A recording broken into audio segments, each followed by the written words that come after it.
Recently, Joe Biden said we were going to be facing a very dark winter. We're now hearing that Dr. Fauci is saying we're going to be facing the surge of surges. Surge of surges. There you go. The surge of surge. In Europe, they've been locking down. It's been quite ridiculous. In Greece, you got to text the cops. You want to leave your home. In France, they're saying you got to show your papers if you leave your house. No joke. You leave your house. You leave where you live. Authorities stop you. You got to give them documents proving you have a right to leave your home. We heard in Newark, New Jersey, they were saying they didn't want you to leave your home for 10 days. There's not a whole lot they can do in the United States, though they're trying. And the difficult thing is we have something, it's very beautiful. It's called the Constitution. Maybe you've heard of it. And it really does allow us, it constrains the government. It's not stopping despotic lunatics like Andrew Cuomo and Newsom and Wolf and Murphy from doing ridiculous things. But when it does make it to the courts, oftentimes all these governors are losing. But then they keep pushing. One of the most egregious, I shouldn't even say egregious, but there have been several instances coming out of New York where it really does feel, and this is my opinion, that Bill de Blasio and Andrew Cuomo, they really hate Jewish people. So joining us today, we've got Heshy Tischler. Yes. Pronouncing it correctly? Yes, awesome. You are. And man, I've heard a lot about you. leading the charge, fighting back against unconstitutional lockdown orders, harassment, abuse. Tyranny, outright tyranny. You know, thank you, Tim, for letting me come on my show. And Ian, I spoke to you guys Let me come before. on your show. You should come on my show. And this way, it's on Wednesday night, 9 o'clock, which nobody knows, by the way, everybody. But I want you to know, I know you're going to let me say what I have to say, but it's not just the Jewish people that I fight for. We are allowed to fight back. This is America, just like you said. And this guy, Governor Cuomo and Mayor de Blasio, I know you don't want me to say bad words, but they are idiots. You got to let me say the word idiot. You can call them whatever you want. Okay. I have worse words to say, but Ian's going to throw something at me. I see it in his hand. Stop it, Ian. Anyways, but my problem here is that these guys have a lot of money. They have a lot of lawyers. Do you know that they have, you guys don't know this, that inside our government, they have lawyers that are able to go around the Constitution. We have 30, 40 bills a month that pass just through the city council, not through the state legislature and the assembly. Their lawyers figure out a way to take illegal laws and and I'm sitting there. How do you break the Constitution? Well, we figured out with the state laws, they figure things out, and I scream at them. I said, you can't do this. And for 30 years, I'm standing in the background. I help special needs kids and children on the street. And I've been fighting the city, for the city, against the city. But what he's doing now is, like I said, they're our leader. They're supposed to be a guide. They think they're our parents. I'm 56 years old. You're not my father. I've raised 21 foster kids. I have 105 nephews and nieces. That's right. I got a lot of them. Okay, I'm building a beautiful family. It took me a long time. I have my own babies, my own grandchildren. I have kids that come through my house daily. I have youth children. How the heck? See, you got that? You like that? YouTube, you heard that? How the heck do you have a right to take responsible people that have served this country, that have served this community? We have more organizations in my neighborhood. My neighborhood, none of my stores are boarded up. We have our own securities. We have our own volunteer groups that we donate. I'm not talking one or two. We work with the police. I work with the police. As you know, I was arrested. Yes, you were. Well, we'll start from the beginning. Okay, we'll start from the beginning. Oh, we got a lot to talk about. So Ian's sitting here as well. Hi, everybody. Yes. Thank you. And Lydia's producing. I am over here. Oh, hi, Lydia. Yeah. Smash the like button, hit the subscribe button, hit the notification bell. Yes. And so they're almost everything they're doing is unconstitutional. I mean, just to start, the First Amendment says the right to peaceably assemble. It doesn't say for what. If you want to peaceably assemble because you guys are having a pizza party, doesn't say anything otherwise. But let's start from the beginning. They started locking down. How did you get involved in activism, and what has the city been doing to your community and to the people of New York? So March, April, May, June, as you know, the great lockdown, my community tries to, I get screamed at by the leaders. And now I'm telling them just to jump in the lake. Because I've been one of those guys behind the scenes. They scared because a lot of the bigger people have money, or they're getting money from government grants, or a lot of them are paid off. And I know it because I see the money coming into the bigger guys. But when I have special needs kids, they get $15 from insurance when they have to pay $115 to a doctor 3 times a month. We can't afford that. So and these guys are getting hundreds of millions of dollars, driving Cadillacs, and we're getting nothing. Or some school local rabbi or teacher says, just open my school, but don't forget about the other 60, 70,000 kids. How does a mayor open up a school for pre-K, but not for 5th graders or 6th graders? It's all the same. You know that 99.5% get better. Children dying from COVID is like getting hit by lightning. But let's start from the beginning. I did listen. I did cooperate. Of course, I was one of essential workers. I have my own radio show. Plus, I help people with the building department. I fight the city. I'm also, as well as a volunteer for a food program for families that need food on the weekend. I'm part of a few organizations. And of course, I'm a volunteer. I'm one of the few volunteers that are still allowed in the hospital because they're scared of me. I'm a big fat guy, but they're scared of me. But my problem here is we were quiet. March, April, May, he kept extending his stupid executive order. We didn't know what's going on. This is the first time this ever happened to us. So we listened to him. June comes around. Now I had a little park. I have a driveway, and I don't have a big house. I have a couple of floors, and I live in, and we have some tenants, and we're good to our people. And I'm good to the people on my block. And we, again, like I told you, my house is open. You can come and eat whatever you want, except for Linda's yogurt. Nobody can touch Linda's yogurt. They're $7 a piece, guys. Please, I'm telling you, she's not normal. Okay, I love you, Linda. If you're listening to the show, I was joking, Linda. I was joking. No, she's not a good cook. No, she is. I'm lying. I love you, baby. Gosh. I'm dead meat when I get home. Tim, you have a room for me? I'm not going home. Anyways. We do, actually. Thank God. I'm dead. Anyways, so I'm just telling you what happened is I made my driveway into a little park for the kids. I see the kids on their bicycle. They're running in the streets. Parents are calling because, again, I do a lot of people behind the scenes, people with troubles. Anybody who calls me can ask. My phone rings till midnight. I get up 4:30 in the morning. And my phone is already ringing at 6. I go to the hospital every morning, and I try to help the little things. The little things. Get a bottle of milk for your neighbor. Drop off a juice. Go visit for now. And these are the things that I do. A little volunteering stuff. And I get the kids in the youth center involved that way. And you can save lives. You can make changes in people's lives. So June comes around. I see kids running in the street. My son comes to me. My oldest son, he says to me, not my older, my last son that I have at home. And he says, I don't understand. The parks are closed. It doesn't make a sense. I said, I called the assemblyman. I called the mayor's liaison. They hung up the phone on me. I called the assemblyman. I called the state senator who is nowhere to be found. I make fun of him all the time. He's ready for his pension. I don't understand these guys. Nobody's replying to me. They're telling me we can't help you, or if you do something, we'll come after you. They've threatened to arrest me a few times. My son says to me, and I love my boy, I try to be a hero to him. I have no wings. I'm no special angel. And I'm going to tell you a story about my father with the angels, but I'm just a regular guy from the street. But I know ways to solve problems. Don't be scared. Look at the light at the end of the tunnel. I don't like when there are bullies out there pushing my friends around. And I'll be the bully. I'll fight back. So my son says, Pop, just cut the lock. I said, it doesn't work like that. He says, why not? And I've been like a contractor for 20-something years. So I walked into my garage, and I found this bolt cutter. And I asked my nephews. I carried it around with me to this day. I never give it up. And I drove to the park, cut the locks. A couple of kids told me, I said, come on in. And the Parks Department came and says, oh, no. I did research on the law. The governor says the park could be open. The mayor says it can't be open. So when they're on the same page, I'll agree. Till then, you can all jump in the lake. And then I drove around other neighborhoods, and I see other parks open. Why are the Jewish parks in the Jewish neighborhoods open? And I drove to Crown Heights. And yes, he had some other parks closed down in other neighborhoods that were easy, people that you can push around. And the Jewish people want to be quiet. They don't want to be in the scene. They don't want to make noise. It embarrasses me sometimes. They were shutting down the parks in the Jewish area. All the Jewish, every Jewish park, not shut down, locked, sealed, double sealed. When you opened it up, they were there the next day. You understand? They knew what was going on. They were watching. And one day I just started, the kids come protest with me. Forget the adults. I brought the kids. And I opened the park, and the parks guy came. And I said, you're not coming in here.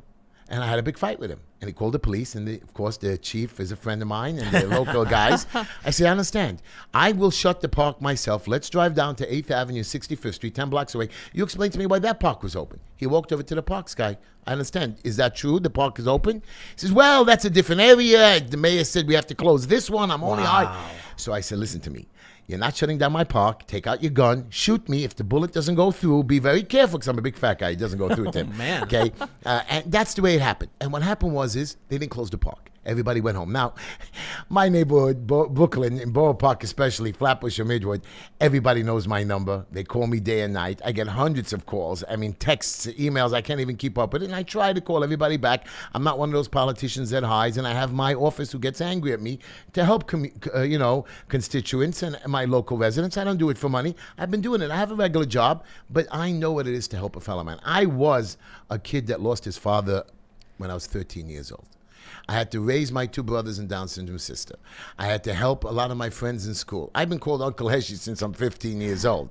Okay, so I've been around the block. Me and Linda slept on the floor when we got married. You know what I mean? I know what it is to struggle. I see what other people go through, and sometimes a guy just needs a job. A guy just needs a helping hand. A kid needs a place to go hang out, go pick him up. We have kids, young boys and girls hanging out on the street. I just walk down, come on home. Come over. My door is open. Take whatever you want, except for Linda's yogurt, but take whatever you want.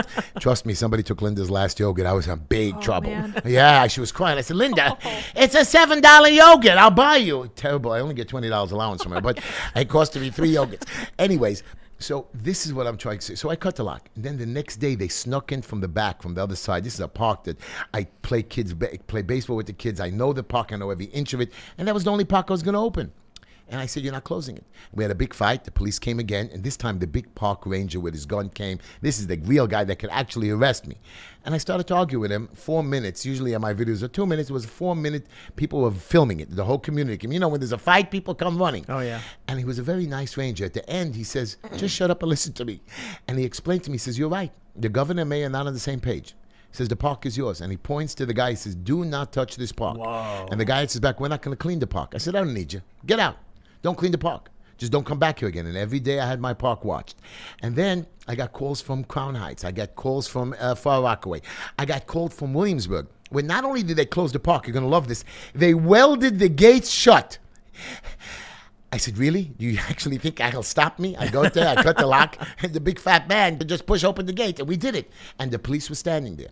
They thanked me. They watched me. In Crown Heights, they tried to arrest me, 5 cop cars. And then a little black kid comes over to me, slaps me 5 and says, thank you, Heshy. Cops turned around and left. And the mayor couldn't take it. I fight 312 government agencies daily. You know what it is? The red tape, the lies from foster care, from building department, vacating people, having old people being thrown out of their homes, homeowners losing their houses, city fining them. You know, we have $31 million in fines in 3 weeks because the mayor and governor want to teach my neighborhood a lesson. Listen, mayor and governor, do whatever you want. Yes, I have to say idiot. I'm going to get you. I'm here. I'm going to get into my city council. I hope you don't mind me saying HeshyTischler.com. Guys, do it. I need money. I want to win this. And I don't want to win this. I want to crush this. When I get into the city council, I need 26 new councilmen. There's 35 coming in. I'm going to take over the city council. I'm going to teach the mayor a lesson. I'm never going to let them do this again to my city. And it's, we had the senior citizens dying because they have no concept of what they're doing. They have no proper, I have the numbers. I go, they told me 48 people died. They told me 17 people have COVID new cases. Now here's your problem, guys. I'm in the hospital every morning. I walk their beds. There's one. You're talking, I'm friends with the funeral parlor guy that told me there was 2 funerals, 2 old people that did not have COVID. Now, I have no idea. So they're saying, oh, Heshy, you only know your hospital in Borough Park. So then I drove to Flatbush, Coney Island Hospital. I walked in there. And of course, my friend is one of the people who works in the ER. He gave me the whole outfit, strolled around. Nobody knew what I was doing. Again, beds empty all over the place. I thought we're over capacity. When was that? Now, 2 weeks ago, last week, and I've been doing it since June. Since June, I'm going every day to the hospital. Now I have friends in the Bronx who are telling me half the hospital's open. When we opened up, remember the great Javits Center that was supposed to be overloaded with people? I went there. Out of the 1,000 or 3,000 beds, 300 beds were being used, and there was no food for kosher people. I went there, I made a video, I screamed and hollered, you'll never get it in, the soldiers won't let you in. Soldiers were delicious, they were wonderful. They came out, they took my boxes. I had people bringing me boxes from all over the place. I got them in there, and I gave, of course, to the soldiers. And of course, my policemen just protected me. They're wonderful people. I am a person that believes the right thing should always be done, and no matter what it takes. You want to put me in jail, go ahead, it's one guy. But you're not going to torture my people. I'm not going to have kids in front of my youth center, which we had, and I'm going to tell you, put himself on fire. I have 97 suicides. No, not in New York City, my son. In my neighborhood. You know what it is? I have to go see the family, or I have to be one of the volunteers. It's not only me. You think I'm being not serious, or I'm sad, or I'm one of those guys who are not tough. I am tough. I've been on the streets. I've worked myself up. I've been in the projects. I've seen people struggle. I can't have people killing themselves because a father can't bring home food to his children. I can't have a mayor just telling me, well, this is the rule, and if you don't like it, I'm going to get you. I'm going to put you in jail. And if you don't wear the mask, I'm going to kill you. I'm going to take away your business. I'm going to shut you down. And if you don't like it, you hear what the governor said? You don't like it, too bad. What do you mean you don't like it too bad? I don't care what you say, Mr. Governor. You work for me. Just like the parks. I got them all open, and finally the mayor gave up. He gave up. All the parks. We started cleaning our own parks, and finally, they came out that the parks could be open. Now, with COVID, they still haven't closed the parks. And my worst thing possible to you, Tim, they're doing our COVID testing in the parks. Here's my stupid question, and I said it to you before. How do you have a COVID testing with a COVID patient coming into a park with little children? Does that make sense to you? Just that alone tells me that he's an... I have to say idiot. Thank you. I love you, Tim. You're so delicious. I love you. I'm going to give you a big hug. So I don't like you. I'm joking, Ian. You're wonderful. I'm joking, I love you too, Ian. Heshy. Okay. Okay. It was a joke. Wow, you too serious, Ian. Oh, man. I'm very serious. I was reading a lawsuit, and they said that one of the points brought up is that Mayor de Blasio says, well, look, we've got all these hot spots, all these red zones. We got to shut them down. And then someone brought up, yeah, but out of all of the red zones, the only ones who shut down were the Jewish neighborhoods. Right. It's kind of obvious what they're doing. The idiot gave testing in our neighborhood, and I have it on video. First, they came in, they do all the news conferences in City Hall. All of a sudden, one day, they showed up in my neighborhood in a park, and they did it right before a Jewish holiday where everybody's cooking and cleaning and running around with their children and getting the houses ready. They came to do a press conference right before the holiday. Of course, I caught them, and I wouldn't let that idiot Mitch Katz talk. I just, for 19 minutes, screamed and hollered and told them, how do you show up here with no paperwork, talking blindly? I mean, when I do my work during the day, I need 20 pieces of documents. I need to do research. So much going on. And this guy walks in and starts quoting numbers that are impossible. And for 19 minutes, I kept screaming and hollering at me, and he left. And they got upset with me. And the mayor, of course, sent a message to his liaison, we're going to get you. I said, be my guest. I live at 4316 17th Avenue. Hello, world. Come on over. Come down. That's how they found me, by the way. None of my police officers wanted to arrest me. So they had to send 2 warrant officers from the Bronx. Wait a minute. Yep. 4 detectives, 7 cop cars. El Chapo didn't have so many people. I am the man. Then they locked me in my handcuffs for 4 hours. Oh. They wouldn't take me to the precinct. They took me straight to central booking, left me in a car 4 hours handcuffed, making me suffer, until I finally said, you know what? I'm going to take a leak right here in the car. Am I allowed to say that? Yeah. Okay.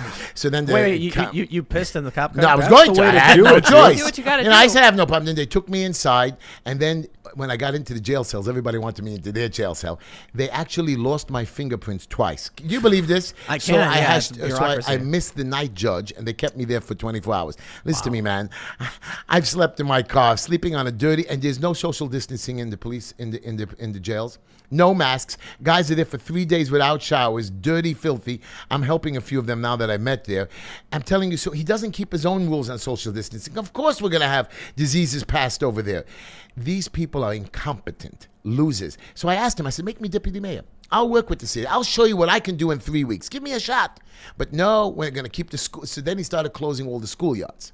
Finally, I had a fight with that. We got our schoolyards open, some of them, because some of the superintendents listened to me. But this guy is just foolish. And then I told my store owners, no, keep them open.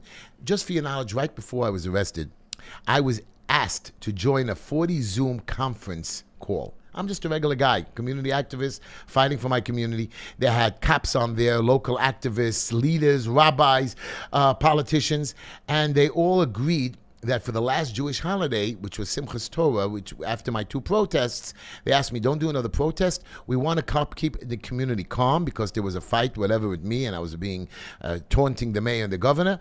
Heshy, chill. And so they put me on this, and the commissioner of the police was on the conference call. And our leaders said, you know what? For the holiday, we're going to keep our synagogues closed. And each one kept saying we're parrots and they're knocking their communities. We have different communities, this Sephardic community, this Syrian community, different communities, different leaders.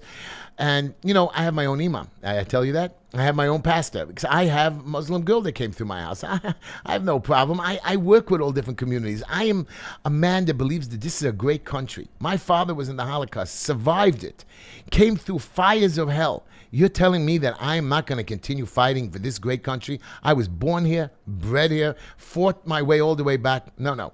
Nobody's taking nothing from me. And I'm not bragging here. I'm nobody special. But I was on the phone, and they're all agreeing to this. And I was one of the last speakers. And the commissioner says, well, we're going to not enforce the rule. And I told the commissioner, right there, I got on the phone. I said, we have a court order telling you that you can't do what you're doing. The executive order he just made, Mr. Cuomo, is trying to override a court order. He can't do this. So here's the deal. You have no right to enforce it. If you do, we're not going to listen to you. So if you come in your guns with your synagogues, we're not going to let you in. You need a warrant. And the commissioner says, you can't talk to me like that. I said, sure I can. I'm telling you now that you will not come into my neighborhood on the holidays. Wow. And every synagogue was open in my community. Every play group was open. Okay, our stores were closed anyways due to the holiday. We can't drive around. Yeah. And I was driving around, and the police were very good about it. Our local cops know us. They love us. They work with us. But again, when your hierarchy wants to boss you around, they do it. My boys told me they didn't want to arrest me. That's why you had to send people from other districts. I was going to resist. I was going to fight the cops. I'm a big guy. So they beat me up, a little bloody. Would have been good for the campaign. You know what I mean? A little blood. Look what the guy did. But at the end, I decided, you know what? I'm going to be a man. I'm going to take it in. But, I wasn't going to let them push me around. I walked myself around. And I was going to turn myself in anyways. That was the funny part. The next morning, I was going to turn myself in. But the mayor just couldn't take it that I was getting so much publicity. My children out there, I want you to hear me, okay? This is America. You are free. You are free. I am free. We, the people. I'm not going to preach to you the Constitution or anything. You're not taking my rights. You're not coming into my home. You're not locking my doors. I don't want to take a vaccine. I won't take it. Yeah, take it. I'm not telling you not to wear a mask when you go into a store. You want to go into somebody's store, he tells you to wear a mask, wear a mask. That's it. It's your right. Walk on the street, leave me alone. And the numbers are out there. You don't have to wear a mask outside. The trains, people are touching everything. You can't keep it that clean. We have the restaurants open. These outside restaurants in New York? They're nicer than the indoor restaurants. Yeah, they call it eating outside. So, wait, you can eat inside so long as the inside is outside of the original inside. Mm-hmm. It's meaningless. This guy's whacked, and I've kept restaurants open, and I'm telling him to fight, but he's shutting my people down. He's putting people out of business, and I'm fighting them back, and he's giving us fines. And he's, just for your knowledge, he has health department inspectors doing building inspections and parole officers doing health inspections. These guys are not qualified. He takes people with no badges or people with guns. Listen to this, Tim. People with guns, sheriffs, because our police won't do it, climbing into little girls' schools with guns, climbing through the window or taking pictures, peeping into windows. Are you crazy? Really, Mr. Mayor? But let me tell you Is that cop crazy? It's like he's crazy. It's sheriff crazy, not my cops. Cops and all this thing. But I want you to know what happened over the weekend. I want you to enjoy this.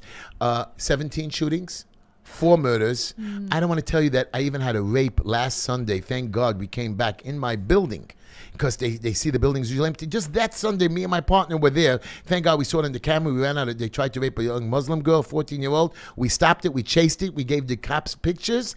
2 days later, we caught the guy because we know our neighborhood. This is what he allows. My neighborhood is patrolled. Nothing is boarded up. Downtown Brooklyn, 10 minutes away from me. This is the fancy rich people. I'm not talking a co-op there, a one-bedroom studio can go for $1 million. And that's cheap. I'm talking, that's for the poor people. Those people are boarding up their windows. They're breaking into banks. They're ripping off telemachines because they can't be watched. And this guy is letting him get away with it. But you know what he's busy with? That we have to close our stores, close our schools, and wear masks and come after the Jews because we're quiet. We're wussies. Well, you know what? No more. My movement has started. It's spread. It's spread around my city. It's spread to other cities like Buffalo. It's spreading upstate. We're standing up. Even the sheriffs upstate. Are you crazy? You're going to enforce Thanksgiving? I can only have 10 people. Would you like to know how many people I had Thanksgiving in my house? Yeah, how many? 50. I had 2 extra seats for Cuomo and de Blasio just in case they needed a meal. I'm just telling you, and Hanukkah's coming. I'm trying to get 100 people in there, just for your knowledge. 10 people, what a retard. I can imagine. I say retard? No, actually, YouTube goes nuts when you, Yeah, they don't like it. Yeah. Wow. YouTube's YouTube's gone crazy, huh? I guess I'm not getting elected. So HeshyTischler.com, everybody. I need $25 donations from all your people. I guarantee to be elected. What do you do with the money? So let me tell you what I'm doing. I don't need a salary, man. I don't need matching funds. I want to win with no questions asked. I'm not going in with 700, 800 signatures. I'm going in there with 10,000. There will be no doubt I will go in there. I'm going in there with 5 new councilmen that I know that are going to work with me. I have one that's going to be an incumbent for my neighborhood. I have 3 Republicans that are worthless in Brooklyn. In New York City, everybody has to run as a Democrat. I know people, you're upset I'm running as a Democrat. Well, most of my people go blind. I could be Republican, but I have to run on the Democratic ticket or I won't get nothing done. So I want to go in there. I want to win. I'm going to go there and campaign to my local community, put out the posters. I'm going to have to do a lot of stuff. I need pollsters. I need people getting signatures for me. I need people running from door to door for me. I need an office staff. Elections cost money to run, and I need $250,000 to run it, but I'm trying to raise the money, and I don't need a lot of money from people. I need $25, $50 from you guys. Send it into HeshyTischler.com. You know why? Because I'm going to tell you I'm going to make a change, and if it starts here, it's going to start everywhere. And when I get rid of this mayor and when I change my city council, it's called a clean sweep. I know I've been doing it from the outside for all these years. It's time for me to pick up, shut up, or stand up. And I'm going to stand up. If something doesn't change in New York, that city's going to be destroyed completely. We're destroyed now, my son. You're destroyed now. Well, go down Fifth Avenue. It's a shame. You have windows that are boarded up. You can't look in. Macy's had to board up their windows. Restaurants are out of business. I have people that can't pay their rent, but we raised our taxes that if you pay your taxes rate is an 18% penalty. Do you believe it? I can't collect rent. I can't pay rent. But if I don't pay my taxes on time, I have to pay an 18% fine. That's what they do. And by the way, all fines in the city of New York have just tripled. And tripled? Wait. Yeah, from $1,000 to $3,000, from $5,000 to $15,000. Again, I don't even know how that law passed. He was just able to do it without permission. And I want you to tell you the best part. We now have a new rule in New York City. We're allowed to rat on you. That means if you're driving down the block, Tim, and you double park, and I see you double parked, I take a picture of your car. You now get, instead of a $115 ticket, a $175 ticket. I send it over to the city. And I get 25%. I don't need to work anymore. Yeah, Tim, you and me, let's just drive around. They're going to pay you to snitch on your neighbors. So you don't believe me about this new law. I'm sure you don't believe me. So we have something that passed recently called the idling law. That, Tim, when you drive your car and you pull over and you stop and you're waiting for me to come out of the store, if you idle for more than 3 minutes and I videotape you, $1,000 fine. Whoa. Yeah. Holy and it's cow. already, matter of fact, Billy Idol gets on TV. I don't know if you like him, but I don't like him anymore. I used to like him as a kid. He gets on, he says, don't listen to the idling law. Come on, man. He's making, 311 was there to help the community, to call to see if there was complaints on the streets. Now 311 is made just to call on your neighbor. They come down, the complaint doesn't exist, but the inspector always finds something. I know, this is what I do for a living. I fight the inspectors. I help people get their houses back. He just comes in, they find something else to punish you. Shut down your job. And don't think some of these inspectors, they're prejudiced as well. I work with them. I take off my yarmulke when I work there. I'm embarrassed to tell you that I can't tell them I'm a Jew, even though they figured it out by now. But some of them don't understand it, and I just have to listen to their prejudice, their filth when they make fun of the Muslims or the Asians or the Jewish or the black people. They themselves do it. And I stand there and I take it. Why? Because I have to defend my people, whatever it takes for my people to win. And yes, my de Blasio hates us. I think I have to correct you on something. You said that they were incompetent. Oh. Well, hold on. I would say first, you are partly correct. But when you say that everything they're doing is due to incompetence, I think it's on purpose. That when we know there are more red zones than just the Jewish parks, but they go after the Jewish parks, when you're telling me that they're now incentivizing people to take photos and snitch on their neighbors, they're shutting down the businesses in defiance of the science, in defiance of the World Health Organization straight up said, last resort, don't do it if you can avoid it. They're like, no, we're going to do it anyway. CDC said, don't shut down the schools. He went, I'm going to do it anyway. They're doing it on purpose, and everything they're doing has the impact of destroying the economy of New York City. Well put. They're burning it to the ground. Wow. Now, but you want to go a step further? Not that I understand it at all, but when I did the 2,000 tests in my community, and we did it in a safe, clean environment, we went to the governor, mayor, look, we did the right tests, the 24-hour tests. And what happened? Yellow zone. But my neighborhood, the next door neighborhood, that somehow the city, they get money for everybody who does testing, these private organizations. There's always somebody making money on it, 200, 300, 400. How do you do tests on the street, which I have no idea. Again, the neighborhood next to us, red, which if you would have listened to me, I would have shown you how to do the testing. I told you the story about the lady in the hospital. She had a baby. They wouldn't let her out. They said she had COVID. I came walking in there with testing, and I showed them they're lying. And on Saturday, on the Sabbath, we picked up and we left with the baby. Oh, no, you're not stopping us. Look, you lied. I had one lady that went for an operation, wanted to see her child's wedding. 3 days later, they gave her a COVID test, positive. She called me up. I said, come on, guys, really? How is she positive? She's in the hospital. She's all better. She's positive. I said, let's give her a 24-hour test since these PCR tests are wrong anyways. He says, no. Okay, finally, after a big fight, we gave her the 24-hour test. 3 hours later, 3 hours later, he came back and said positive. I said, how can you give me a 24-hour test 3 hours later? I went in with my people. We did the testing. We released her. My city is lost. You want me to give you an answer on corruption? You want me to tell you that the election was fraudulent? There's something wrong here. And the people in the hierarchy think that they own us. Stop it. I'm not going to let them own me. I'm going to fight back. My community is fighting back. We're standing up. A lot of them are scared to lose the big bucks. I know it's a shame, especially for special needs children. I know for their welfare. I know for the Meals on Wheels. I know we have a lot of programs out there. But you know what? The Jewish community got $20,000 last year for postpartum depression. It's a very bad issue in my community. The neighborhood over that's not Jewish got $43 million. We have a $90 billion budget that's $9 billion in the hole. Now, normally, when you're in the hole, you got to lay off some of your workers. So he laid off the whole New York City, right? None of us are allowed to go to work. All 337,000 employees of New York City were working throughout the entire COVID. 300, all you had to do was lay off maybe about 1/4 of them to save on your budget. Never did it. Why? Because something is wrong here. He keeps collecting. He keeps finding. So he made up for the tourism problem, because he only gets like 8 or 10% of that, with the fines.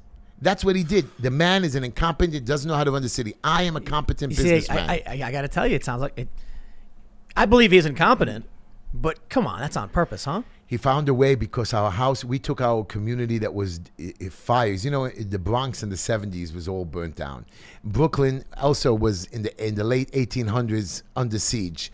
And we have built, fought, brick by brick, house by house, fought, legalized, went through every attorney general, found every law to rebuild a community. We have 200,000 people. You know how many drug centers? We have 1.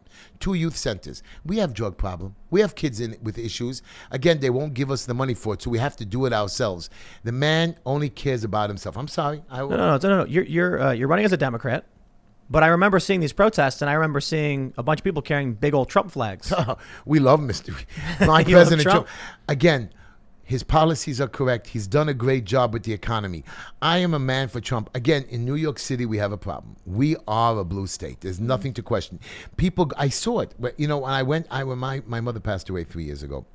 And people came to my house while I was mourning, because I go to all the homes. I go visit a lot of people, and I had hundreds of people come to say it was so nice of them. That's why I love my community, and they were just good to me. And where I raised my children, they all came to wish me well. And people said these 2 guys are running for councilman who are incompetent. One cheated to get in. Again, he was able to get himself on the ballot by cheating, and he got the Democratic vote. Nobody knew this guy. And the next guy got an independent. And I, with 3 weeks to go, with $15,000, I ran as an independent. Now, I won them in the debate. I was great. But the point is, people went to the polls blindly and just clicked Democrat, Democrat, Democrat. The guy won. And in the last 4 years, I don't want to knock him. I like him. Don't get me wrong. He's a nice boy. Again, nothing has been done. Hasn't stood up. When I started cutting the locks for the parks, they showed up. Hi, Heshy, we're here to help you. Where are you? One day and then they disappear again? They're hiding in their basements. They're passing laws, legislation, crying about budgets, which they've never done a budget before in their life. You know, I didn't take any PPE money when we were doing COVID. I kept every one of my workers working home, running around, because a lot of my people were essential, and I kept working them. And we're paying them. And trust me, it hurt us, because we tried to have a cushion in the business. We work on it. We worried for busy days. My wife and me know that bad days are coming, and we've used it. Mr. Mayor de Blasio is spoiled. He has no idea. So when I keep saying incompetent, forget that what he's after to get us. Of course a bigot wants to come after the easy prey. Of course he wants to go after the poor black family that can't stand up for themselves. And then there's a lot of black people that could stand up and take advantage of the situation. We have the same thing in the Jewish community. You know, we have guys buying up poor people's houses, and then after he buys up the whole community, he says, oh, let's move to Jersey. Let's all go to Israel. No. I'm here. I'm here to stay. I don't care what you've abused us. There's always somebody in every community. It still sounds like the jails too are getting abused. The people are getting stuffed in a cell with no proper, social distancing. I go to jail every 2 weeks to visit people, and I see the way they abuse them. And you're right. Some of you are going to say, well, they deserve it. They don't deserve it. I have people coming home I'm into prison reform, and people come home. You think they can be better in one day? They've served 7 years, 3 years, 9 months in jail. People lose focus. I'm there to try to help them, to guide them. I'm not their boss. Don't get it out of their way. I know they're going to cause some issues. I'm there to help them if they want help. So in response to stories about the jails being overcrowded, people getting sick, they started just cutting people loose. And then we started seeing a bunch of these people getting cut loose, committing crimes. Yeah. So that was a big complaint from conservatives. Or I should say, and many of them didn't live in New York, but they were pointing to New York saying, how insane is it that you're going to let these people go? But then my position is like, first of all, if somebody isn't convicted and they're in jail because they just got charged, they may be innocent, then I don't think we can stuff them into, a disease-ridden shoulder-to-shoulder, cell. So what do you do? So New York passed that bail reform law, right? Correct. Cashless bail. But there's so much that we could do. There's so many ideas on wearing a device on your leg. Having people, it's not just bail, having people take responsibility for you. I'm not asking for bail. The parole officers are busy watching our stores and giving us violations when they should be watching these guys who we're letting out on bail or no bail. They were even considering and giving me bail for a riot that never happened. By the way, my riot never happened. This guy, I'm not allowed to talk really about it. My lawyers are going to kill me. Not that I care, because I never listen to lawyers. Lawyers are all stupid. But we need them. They are, guys. I'm more smarter than them. But always never trust your lawyer. Listen to me, guys. You are the boss. You watch them. Yeah, they know the law. They know the paperwork. You do your research today with the internet. You can do it. Be your own boss. They are your employee. Some of these lawyers, again, think they're smarter than you. I don't care what they charge. So this guy woke me up at 3 o'clock in the morning. I was pissed. And he came to the first protest, and the second protest wasn't set up by me. The cops themselves called me in the middle of the night, said, Heshy, the kids are burning masks. We didn't make no big fires. It was put out with a fire extinguisher. Heshy, come help us. I said, but I'm home in bed. My wife is going to kill me. Get over here, Heshy. So I got out of bed. I came there. I broke up the protest. And I told everybody, go home, and nobody wanted to go. So the cop said, if you all go home, we'll allow you to come back tomorrow for 2 hours with music, and you can have like a dancing holiday protest. And I got on the microphone, the police microphone, and I told everybody, and everybody went home. The next day, this guy who was at the first protest, again, he woke me up in the middle of the night telling me, you're a bad man, called me some bad name. And I went over to him in the street like I would see you, Tim. If you went and started, waking me up in the middle of the night, I'd come over to you, Tim, you're a bad man, you're crazy. And of course, whenever there's a fight, a lot of people came around and just saw my little argument. And the cops were all stationed. I had them stationed beautifully all around the 2-block area. 2 minutes later, they came and whisked him off. His brother-in-law was there protecting him. Nothing happened. What did I do? Entrapment and inciting a riot. What a riot. Nobody was arrested that night. Nothing was burned down. No windows were broken. Nothing happened. You mean incitement? Right. Incitement to riot? Whatever. Yeah. Nobody was arrested. Even the cops are laughing that nothing happened. Nobody was arrested. And all of a sudden, they come 3 days later. After I talked to the police commissioner, they come arrest me. Why? Mayor de Blasio wanted to show that he's the boss. You know what? He's not the boss. I'm my own boss. People, your own boss. Stand up. Don't be scared. If you're scared, come to a guy. Come to an activist. I am not scared. I fight for, my father told me something, and I'm sure you heard this. Before he passed away, I was a little boy, and he told me, he says, Heshy, there's 2 things in life you can do. That's it. That's all he told me. You can do something, or you can do nothing. That's it. That's my philosophy. I'm never going to do nothing, my sons. I'm never going to do it. I'm always going to be there to do something. I'm always going to be to the rest of my life as much as to my last dying breath. I know some of you guys believe in God. You don't believe in God. When I stand before the Holy Maker, I'm going to give him an answer. I'm going to tell him what I did. I screwed up. Don't get me wrong. Me and Linda fight every day. She's usually wrong. But don't laugh, Tim. She is. Look at Lydia. You be quiet. All you women are against us. I don't like it. Linda, you're right. I love you, baby. You're so gorgeous. 31 years she's tortured me. I love the witch. Anyways, I want you to know this is what we do. It's a battle each day. And my woman is with me. And I'm so proud of her for allowing me to stand up, even though we discussed, me and Linda discussed, this was the year that I was going to retire. We put away a little bit of money. We were going to go into the sun in Florida. I was going to watch my TV on the beach all day long and make fun of all you people.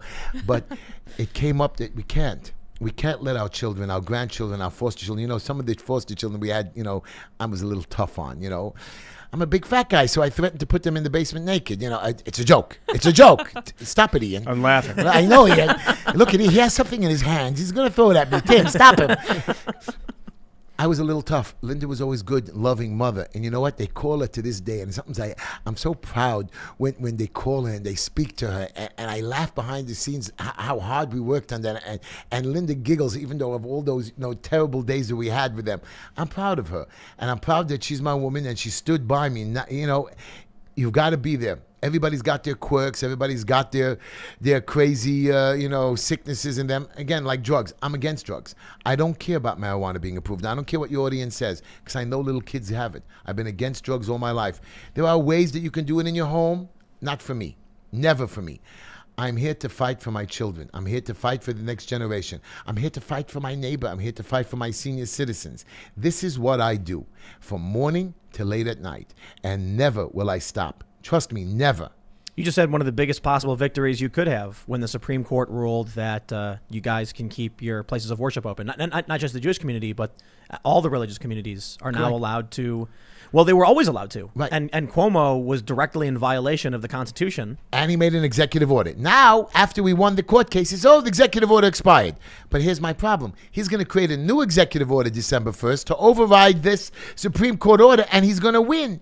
And here's the problem. He can say, whatever I do, I am the boss. Mr. Cuomo, I can't threaten to beat you up because I'll get in trouble with Tim and I'll get in trouble with the cops. But if you ever want to take off the governor title, pop over to Borough Park, Brooklyn, pop up to my 3rd floor. Let's go man to man. I know you can kick my butt, but when I'm done with you, baby, you'll be crying too. Sanctioned you could official have an exhibition referee. Right, sanctioned like referee. Mike Tyson Not Mike Tyson. It's going to be from Bensonhurst Street Fight. for the kids. He's a big tough guy. I know he'll beat me up, but I just want him to feel the pain. I want him to see my neighborhood. He's scared to come to our neighborhood. He's scared. The man is scared to come. And here's the big thing. I'm telling you that I have my wedding halls open. I have all of them open. We're hiding. We're doing it in sneaky, but I'm going to weddings. 1 month I went to 17 weddings. I have little children in schools in the dark. I promise you, in the dark, learning, because they're scared of the sheriffs coming in to shut them down. Special needs mothers that are having nervous breakdowns. I had a lady commit suicide 2.5 weeks ago. She couldn't take it. How do you have an autistic child that you think you don't need a break? You think you don't have a special needs child that needs daily care to go to the thing? The kid himself is going to have a nervous breakdown. We had one kid that we had to take him 3 times to the hospital. With all the problems we have in the world, and you're just making it worse because you think you're saving lives, more are dying because of him. He's lying. He's a fool. And I'm telling you, I'm so pissed. I'll go back to jail, whatever it takes, to protect my fellow man. And it's not for New York. First of all, I'll be representing all of New York City, even though I'll be elected by my community. But I'll be representing the country. I want the people to know. Stand up. Don't be scared of that idiot governor in Los Angeles who himself had a party. The governor of New Jersey. Twice. The governor of New Jersey goes out to dinner with the family. No problem. And everybody's screaming at him. And the best part is New York City, they had a birthday party for somebody with 20, 30 of the politicians. And we said, hey, we caught you. And they said, there's only 6 of us here. We said, are you crazy? Look around. Here are pictures. We saw 20, 30 of you. They were coming and going. Rules for thee, but not for me. Exactly. That's tyranny. Right. So I want you to know I am not scared of him. If you're scared of him, come. I will be your shield. New York City, we're going to stand up. We're going to fight back. I want the rest of the country to fight back. Don't be scared. What could they do to you? Give you a ticket. Put you in jail for a day. Most likely the little towns, the sheriff are your neighbors. And if you have some kind of a bully there, let's call him out. Let's call somebody from other towns. I'm getting, Antifa threatened me. I don't know if you know who they are. Oh, of course. Wow, wait, hold on. Antifa threatened you? Yeah, they did it through Instagram. They sent some message, we're going to come get you. And who else came after me? Wait, hold on. You're challenging authoritarian government edict. That's some of it, with a Supreme Court ruling, been proven to be a violation of your rights. Right. And the anti-fascists are threatening you. Because, again, they're allowed to protest. We can't. And, again, I'm for Trump and they're for Biden, whatever. So they threatened me. And there was one more organization that threatened me. I forgot what it was. And I posted it all over the place. And I said, I'm not scared of the mayor. I'm not scared of Antifa. Come to my house. Again, I'm not scared of you. What can you do to me? You got one. Go ahead. You got one down. I'm not that important. And then I got so much love from Nevada, from Idaho, from Jersey, from California. We're going to come protect you. I had a group of guys that just said, we're coming to your house now, Heshy, to watch you. I have police officers that came to my house and asked me to sign an autograph for their mother. They were embarrassed that I was arrested. Their mother screamed at them. I am a guy that is just my neighbor. And I know that suffering, we do suffer enough. We all have issues in our families. We all have problems. You know, my sister is Down syndrome, and I've been taking care of her for the last 43 years since my father passed away. And she's beautiful. She prays for me every day because she says I'm going to hell. I'm no good. And she has more money than me, by the way. All women have more money than me. What the hell's wrong with me, Tim? You must not be working hard I enough. am not working hard. I'm not a good man. But my show is not doing well either.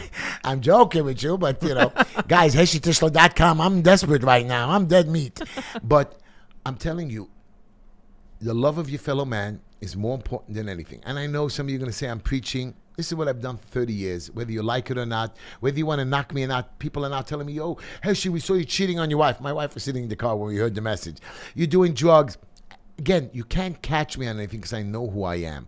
I'm not going to lie to you. You want me to wear my suit and tie? You want me to stand straight? You know, they call me into the office of the politicians. I walk around with my shirt untucked, my jacket. I'm wearing a suit and tie for you, Tim. I thought you were going to dress up tonight. Nope. You know, I know. Anyways, and my wife bought this ugly tie. I'm going to burn it on the looks way good. out. No, it doesn't, Ian. it. I hate you, Ian. You look great. It was bad. She paid $55. Is she Oh, crazy? like It's a nice it. color, Linda. Yeah, I like Ian, it. Ian, can you get rid of Ian? I'm joking, which I love you, Ian.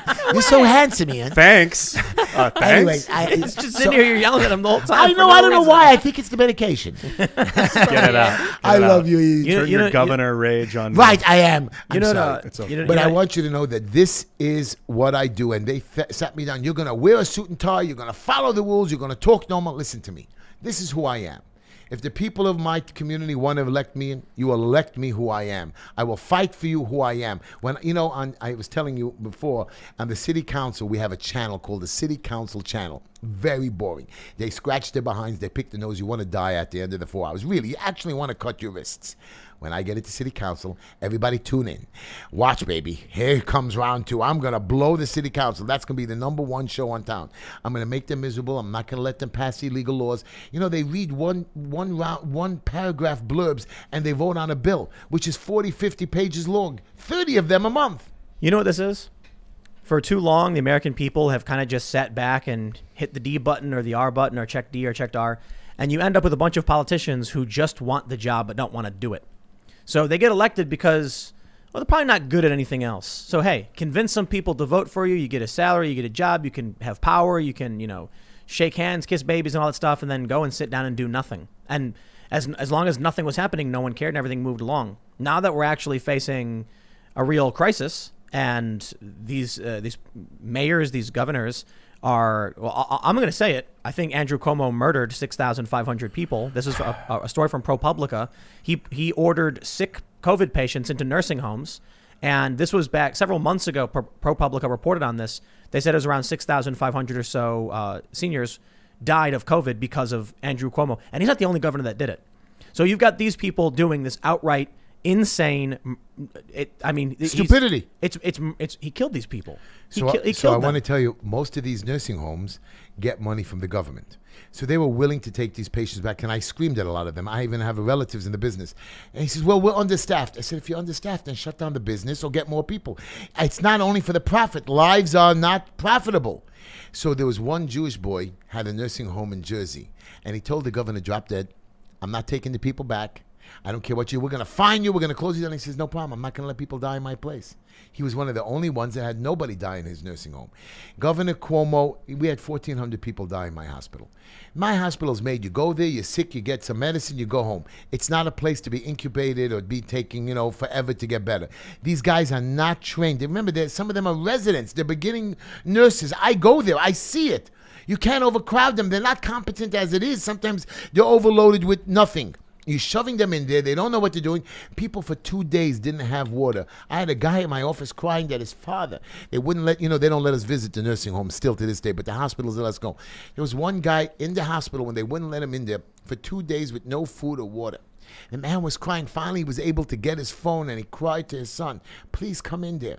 They took away his phone. We found the phone in Jersey, and he was died the next day. They said COVID when we knew that it was hunger and thirst. Gosh. And this is a true story. There's nothing you can do because I have the boy. He came to the protest with me to the hospital. They killed his father. And it's not one. I have many stories like this, one after the next after the next. The mayor and governor are two. We have so many politicians. I'm not talking one. We have 51 councilmen, 300 assemblymen, 500 state senators, and I'll go down the list of how many community board leaders and so on. And nobody's standing up to these two winners? Nobody's standing up and saying, stop, Mr. Governor, Mayor. His liaisons are walking around threatening us. The mayor said no funerals, and when people die, no mournings. He went to the big rabbi who he tried to shut down the big rabbi's wedding. He went to them when the rabbi died, one of the brothers died. He went to the mourning. There was no social distancing there. You can't go into somebody else's house when there's COVID there, especially if somebody just died in the house. Again, he broke his own law. And, of course, his liaison, which is one of my people, I'm ashamed to tell you, to the Jewish liaison to the community, is kissing the mayor's behind, and he's giving up his people so he can get a salary. My councilmen get $180,000 salary. Wow. For each committee they sit on, they get $30,000 to $40,000. They sit on 7 committees. Now, forget you have to do an 8-hour day, plus you have to do 7 committees, plus you have to run around, meet people, plus you have to collect money. These guys seem to be able to pass laws, make all this money. They get $350,000, $380,000 by the end of the year. They get $1.1 million for office expenses, $1.5 million to give out to their favorite charities or donations. That means, Ian, if you have like a little sweater company and you're giving to the poor people some of the sweaters, we'll give you $20,000. That's how it works. Now, after all that, they still get another $69 a day for lunch money or stipend. I don't even know what that is. And this keeps going and going. So we're down $150 million before we blink, just with the 51 councilmen. Forget the community boards. Then you have commissioners of 5 different agencies: Department of Buildings, Department of Health. I'm going to go through 312 of them. I'm not. Department of Sanitation, Department of Finance, and of course the HPD department. Each one has commissioners in every borough. Each one has chiefs. Each one have duplicate jobs. And then you have all your inspectors. Combine them. Work them up. We can save $1 billion just in that money. Idiots, and each agency fights with each agency. I know, but each agency fights with each agency. To put stuff through a Department of Buildings, you have to go through Department of Health. Then you have to go through Department of Finance, and each one can take 3 to 4 to 5 months. Do you know how long it takes to get a set of plans approved today in New York City? About 6 to 8 months. So you're paying mortgage on your house. You can't walk into your house because if you do any work, you get a $10,000, $15,000 penalty. Plus, they don't let you, if you did work without a house, to get another permit for another year, you're being punished. We're like little kids. We get punished. And it just gets worse and worse. Then when you have to, all your paperwork, now you have to go to the Parks Department to get a tree planted in the front of your house, which they only plant twice a year. So now you can't even move into your house till you get a stupid tree. And here's the best part. You paid all your fines. You did everything correctly. You now have to verify. The last thing on your list is to verify your address. It's called Topo, one small agency that cost you $100. They've been closed for the last 8 months, so you can't get your address verification. You're screwed. And this is just one little bit of red tape. I'm sorry. I've seen a bunch of videos from, these like leftists on Twitter where they walk around a wealthy area showing the ice cream shops and then say, New York is totally fine. Everything's normal. Stop watching Fox News. I walk around New York City. I'm the guy on the street. I'm going to tell you of empty stores, of closed stores, of people getting fined, of houses that are sitting vacant for not months, for years. People can't move into their own homes that they work so hard to renovate or build. They're getting fake stop work orders. You know what a stop work order is? The inspector comes in, well, you built an extra wall, you didn't follow the plan, you're not conforming. Stop work order. Just like that. And nobody could work. Or we're vacating you because your grandmother is living down in the basement when you're only allowed to have a couch and a TV, but you put a bed down there. It's illegal. Vacate your house. It sounds like they're destroying New York on purpose. I mean, I said it before, but all of these stories, everything I've seen, when you look at the riots that happened in June, and then you see I believe it was the assistant district attorney started cutting loose the lower level, misdemeanor charges. They've done this all over. It feels like you've got, you know what? Let me start over. I think earlier this year we had a very serious problem. We had a couple of hospitals in New York were overflowing. They brought in the trucks. We didn't see the Javits Center completely full, but there are people, in there. I think we completely panicked. We overreacted. But initially, I'm not too upset that we overreacted in the beginning, because we did have a very serious problem spike and a lot of deaths. Now it seems like something's different.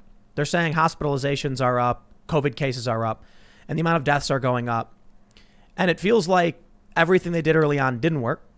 They're just going to do the same thing over again. But what I really think is that they're exploiting it. You've got politicians who've realized they can use it to gain whatever they want, because we run the risk of getting banned on YouTube simply by questioning or talking about it or bringing these things up. I got a story here. It's from Johns Hopkins University. They published a study. The researcher compared the previous years, the average deaths in the U.S., and found that the average deaths this year are almost no different. The interesting thing, though, is that heart disease deaths were way down and COVID deaths were way up. And they concluded in this article that they believe that COVID deaths were being over-exaggerated. Their words. I could get banned for just bringing the story up. The story gets deleted. Terrible. Without notice. Now, if you bring the story up, they say it's fake news. The researcher stands by it, saying, no, I pulled the publicly available research, compared the information, and they say it's fake news. If you bring that up. You're right. And I want you to know, if you would look at last year's death toll, and you don't have to check with me, you don't have to believe me, you can go to the CDC or to the health department. January, February, this year and last year were identical deaths. Throughout, you get it through the funeral parlors. There's a special website for it. Correct. March, April, May, and June, we went up 25,000 additional deaths in New York City. Again, panic, fake numbers, whatever it is. But yeah, 25,000 more compared to the year before. July, August, September, October have matched last year. Now, I don't know how you're telling me there's more COVID death, but the same death rate is now the same as last year's death certificates. Remember, each death certificate is numbered. So you can't trick the city. So the numbers are the same. I don't know where it spiked. Second wave was supposed to hit us in July. Second wave, August. September, October. It's November. So far, no second wave. 1 out of every 300,000 people that die from COVID is under the age of 65. Most of them are above 65, so you have to take care of your seniors. But we can't take care of our seniors because we're not making money, and they have nowhere to eat, nowhere to go. And if you noticed, they're going out because they have no choice. Do you remember when de Blasio said he wanted to buy up the buildings? Yeah. So they force everything to shut down. They get rid of tourists. They destroy the economy. And then property value tanks because people are evicted or kicked out. Bill de Blasio says, I think we'll buy them and turn them into... Not buy them. We can take them. Take them. Yeah. Yeah.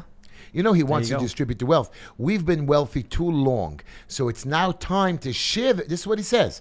You hear it. You don't have to listen to me. Listen to his news conference. We have to take the wealth. We've been wealthy for the last 40 years. It's time that we equal everything out, take the wealth from the wealthy and give it to other people. Is he really normal, mentally ill? I mean, there's something wrong with him. You just can't do that. Well, I mean, he can be a communist. Does that mean he's mentally ill? I think that's mentally ill. But everybody in the chat's going to say, yes, yes. But he thinks he can take away our properties. He thinks we're all going to leave and just do whatever he wants. I'm not going to let him do it. I'm standing. Yes, I'm the one guy right now standing in his way. And I'm going to get to city council. I'm hoping he'll be gone. I know he'll be gone. I'm going to clean sweep the city council with a bunch of good people. And if not, you're going to see me stop them. I'm going to filibuster them. I'm not going to let them get away with it. I don't know if you like AOC or not. Another witch. Not a big fan. Right. So we had Amazon came into New York City. Promised us $25 billion. Listen to me, people. It was more, actually. Over 10 years. Right. Yeah, it was 30-something. Right. But also, you keep forgetting the housing that was going to get built around there. Yep. Another $10 billion. The trickle-down jobs, $10 billion. The taxes from these people, plus all the new work that would have come up, all thrown out. Why? Because she was in one of her moods to show it. Bill de Blasio and Governor Cuomo chickened out. They loved the idea. You're talking what we could have done, the housing, the jobs that were going to come in. I don't know where my politicians were saying, okay, if you don't want it in Long Island, come to Brooklyn. We all want it. The trickle-down jobs just in my neighborhood would have been in the tens of millions of dollars. Cuomo actually ragged on AOC for that. AOC... But he let her get away with it. Well, yeah, so she ended up saying that she had nothing to do with it. It wasn't even in my district. And she actually... She's correct. It wasn't in her district. She had no right to open her mouth. But she was leading protests. She was one of the keynote speakers at a protest in the financial district saying that Amazon shouldn't come in. And man, I tell you, she came out and said, why are we giving Amazon $3 billion? Because she didn't understand that a discount isn't giving someone money. Right. So right. so the controversy here, I don't know, I don't know if you're familiar with it. No, tertiarily. So basically, You're going to freak out when you hear this. so the city said, we're going to give you a tax break if you build your headquarters here. Not Amazon. money. Not money, a tax break. But there would be rebates and grants and stuff that would come along with it. Basically, if you generate $30 billion in tax revenue for the city over 10 years, we'll cut off 10% of that. So she actually gave an interview where she said, why are we giving them $3 billion? Oh, I hate that logic. As if that's not logic, by the way. Yeah. That's illogical. There were some grants, there were some rebates, there was some money that would come from the city, but it was in the event that Amazon set up an HQ. So it was an incentive. And it was 25 to 40,000 jobs. Correct. And listen to me, 25 to 40,000 new jobs. Forget all the other outer jobs, all the new houses, all the new construction. Every- And look at one every- of the businesses that's flourishing in this crisis right now, Amazon. Yes. I'm sorry to interrupt. Continue, please. This would have been new housing that would be built, new maintenance for the housing. There would be a lot more commerce and economic exchange in these areas, new Stores, supermarkets, grocery- new bodegas. Oh, I love you. And she Integration with Whole led Foods. protests because it just fit the narrative. Big corporation, Amazon bad. And hey, you know what? Honestly, I'm down with that narrative because Amazon is profiting like crazy while all the small businesses are being destroyed. And it's people like Cuomo and de Blasio, Newsom and all these other governors and people like Pelosi who break the rules, destroy the small businesses for everybody else while the big box stores and big corporations make sweet cash. But I understand there's a difference. And sometimes you're going to say, it would be nice if we had 25 to 40,000 new jobs because, I don't know, the MTA in New York is collapsing. Right. The cities are, the trains are falling apart. I remember when they said they were going to shut down the L train between Williamsburg and Manhattan, and it caused a panic in the housing market. Right. And so they need money to fix this stuff. She decides she's going to lead a protest. Once it comes out that she's destroyed jobs and everyone's mad, she goes, that wasn't me. I don't live in that district. And all of a sudden it was like, do you not remember when we were criticizing you because you led this protest in the financial district? Was New York going to give Amazon $3 billion to No, get it no, going? no. Okay. It was a discount. It was discount. Yeah, it's like if It's a rebate, right? If No, they hit a no, threshold, they were going to give them. No, there were some rebates. There was some instances where they would provide cash, but it was all contingent upon if you have a company here, if you have these jobs, if you're generating billions in tax revenue, Then we give you money. over time. No, you pay less in taxes. Pay less in taxes. So- We're not giving you anything. You What I'm just saying is- discount. Yeah. It was a $3 billion discount. There was a small amount that would have been rebates, but that's negligible. I'm just pointing But out. it's on money already made, accrued. So Correct. it's not like. Right, exactly. So it would be like the analogy she claims is that you go to a I don't know, pizza restaurant, and they say, $1 off pizza, and then she thinks the guy at the shop hands the customer the dollar and then he leaves. No, it means if you want to buy a large pizza, it's $9 instead of $10. Right. He's not going to give you $1 and then you leave. Dude, I think we have a lot of lazy politicians right It's now. not lazy. Well- Do nothing. Dumbbells Dude, that don't they don't even belong read there. the bills. Yeah. How can you? I think it should be firstly that a politician should not be allowed to vote on a bill if they don't read it, and they should swear under oath that they read the thing. I love. You know what? I'm going to use do that. like that I idea. love that idea. I never even thought it. Brilliant. Swear under you oath have you to read swear it. that you read the whole bill, and you don't even have to understand. At least you read it. Not one of your workers read it. Our trains. You were saying about the MTA. They clean the trains at nighttime, getting rid of COVID, which the next day, the first person that touches it gets it back. Do you know how rat-infested the MTA is? Rats, just come. If you want to have a good Oh, laugh, man. just stand sometimes. Yes, I do, by the way. Okay, all over the awesome. place. Now that the lockdowns have been for a long time, rats are roaming the streets in packs. This is the crazy thing. With all these lockdowns, there's no more people dropping food, giving food. So it's actually happening in a bunch of cities all over the world. There's one crazy video where there's baboons, Yeah, and they're forming street gangs because there's no tourists would throw them food, right? Now there's nobody. So when someone drops an ice cream, they all start fighting each other over it in gangs. In New York, this is crazy. Packs of rats run down the street and they chase people. He's not joking. No, it's real. Yeah. Yes, because they used to get the scraps. There's so many people everywhere dropping scraps. The rats were fat and happy. Now they're starving and they're becoming desperate and they'll chase you. Like big too. Yeah, but they're packs. It's crazy. Wow. And I want to go on another subject with you guys. This is something that really bothers me. We have a homeless issue. And when you were saying about the hotels before, Mayor de Blasio spent his wife. That's where I got in trouble. I didn't know you're not allowed to call a woman a bad thing. Well, you shouldn't call people names. Okay, well, that's who I am. You know what I mean? She lost $1.25 billion. I'm going to call her a name. She was part of a committee, which she's not even an elected official. He put her in charge of the mental health issue. $1.25 billion was lost. Disappeared. Now, first of all, let me tell you, as a contractor, I can build 1,600 homes.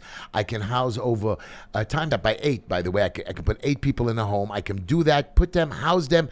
Not apartments, not little homeless shelters. If you ever go to a homeless shelter, they're disgusting. And I've been to many of them to visit and help them get approved. Homes that we can put them in. I have 69,000 homeless people on the street. Forget about that. They're no good. They're BAMs. They're whatever you want to talk bad about them. I don't know why people would even degrade them. Some of them are lost. You have 20,000 of them that are children. 20,000 of my homeless kids are children sleeping on the street. I don't have much money. I go on the street once a week. I try to give out $2, $5. I get a lot of clothing donations. A lot of people get it, but my friends give me good stuff, some nice leftover jacket or stuff for the kids, and I give it out wherever I could. And on Friday, I do my 2-3 hours. And they're so happy. And when Mayor de Blasio took them off the street and put them in a hotel, you know what I mean? And now, since he says COVID is restricted, right, we all have to be in their homes, what about the 69,000 people on the street that are not spreading the disease? You're putting them back in homeless shelters so they're not spreading the disease? Again, it doesn't make sense, his whole reaction. I asked him, make me mayor, make me deputy mayor. I will come up with the COVID answer, which I will put all the communities together. I'll get leaders from every community. I'll threaten them. I'll scream at them. I'll create an independent coalition, go from door to door in each of our communities, work with our people, come up with ideas, and solve the problem. The man does not care. Wear a mask, and that's it. I think it's because you're approaching this as though you think Bill de Blasio shares the same values you do. You think he cares about people. You think he cares about kids. You think he cares about the homeless. I don't think he does. That's his job. I think, absolutely it is. But I think he cares about himself. He cares about ideology. He cares about enriching his family. You look at his wife. What did she get, a $2 million staff budget?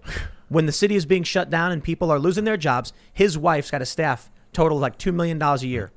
What does she have, like an artist or something? Someone like paints for her? Yeah, this is like, it's what kind of government is it? What do you call it? Is it when you've got the rich people? He collects rent, by the way. Plutocracy. I think so. The wealthy take control.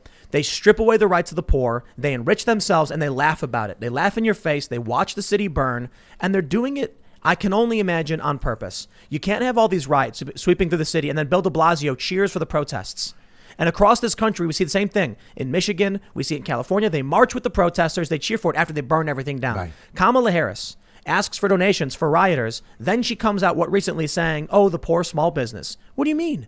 You have to bail out the people who destroyed those businesses. It's crazy to me that from the start with COVID and the lockdowns, 15 days to slow the spread, we all agreed, turned into what? A month, 10 2 months? months. Right. He's now the businesses are destroyed. But you know what's crazy?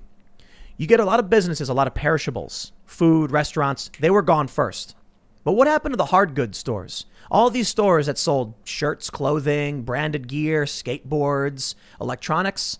Well, they were fine, right? They could stay shut down until this all ended. And then the riots happened. Smashed all the windows, stole all the stuff, ripped these businesses off. That finished them off. Then Kamala Harris bails them out. Many of these leftist Democrats bail these people out, cheer for it. The politicians, the governors, the mayors march with these people. Then, finally, things are calming down. What happens? Well, we get an election. They announce Joe Biden's the winner. They all come out, dance in the street, celebrating. And it says, people of the world take notice. Americans dance in the street celebrating. And then a week, not even a week later, 3 days later, they're like, people start traveling for Thanksgiving, shocking the world. Right. These are the news stories that we get. Right. All of a sudden, COVID is back. They're telling me now, I'm here in New Maryland. When I go back to New York, there's going to be people at the bridges, and they're going to make me sign a thing and take a COVID test. When the sheriff pulls me over, I'm going to tell him to kiss my fat behind, and he can take my test when he finishes licking it. That's what I'm going to tell him. Nobody's going to tell me what to do. Mayor de Blasio's daughter was arrested for protesting, too. Yep. She got out on a desk appearance ticket, which was like 2 hours later. Me, for the same thing that I did, I had to sit overnight in jail.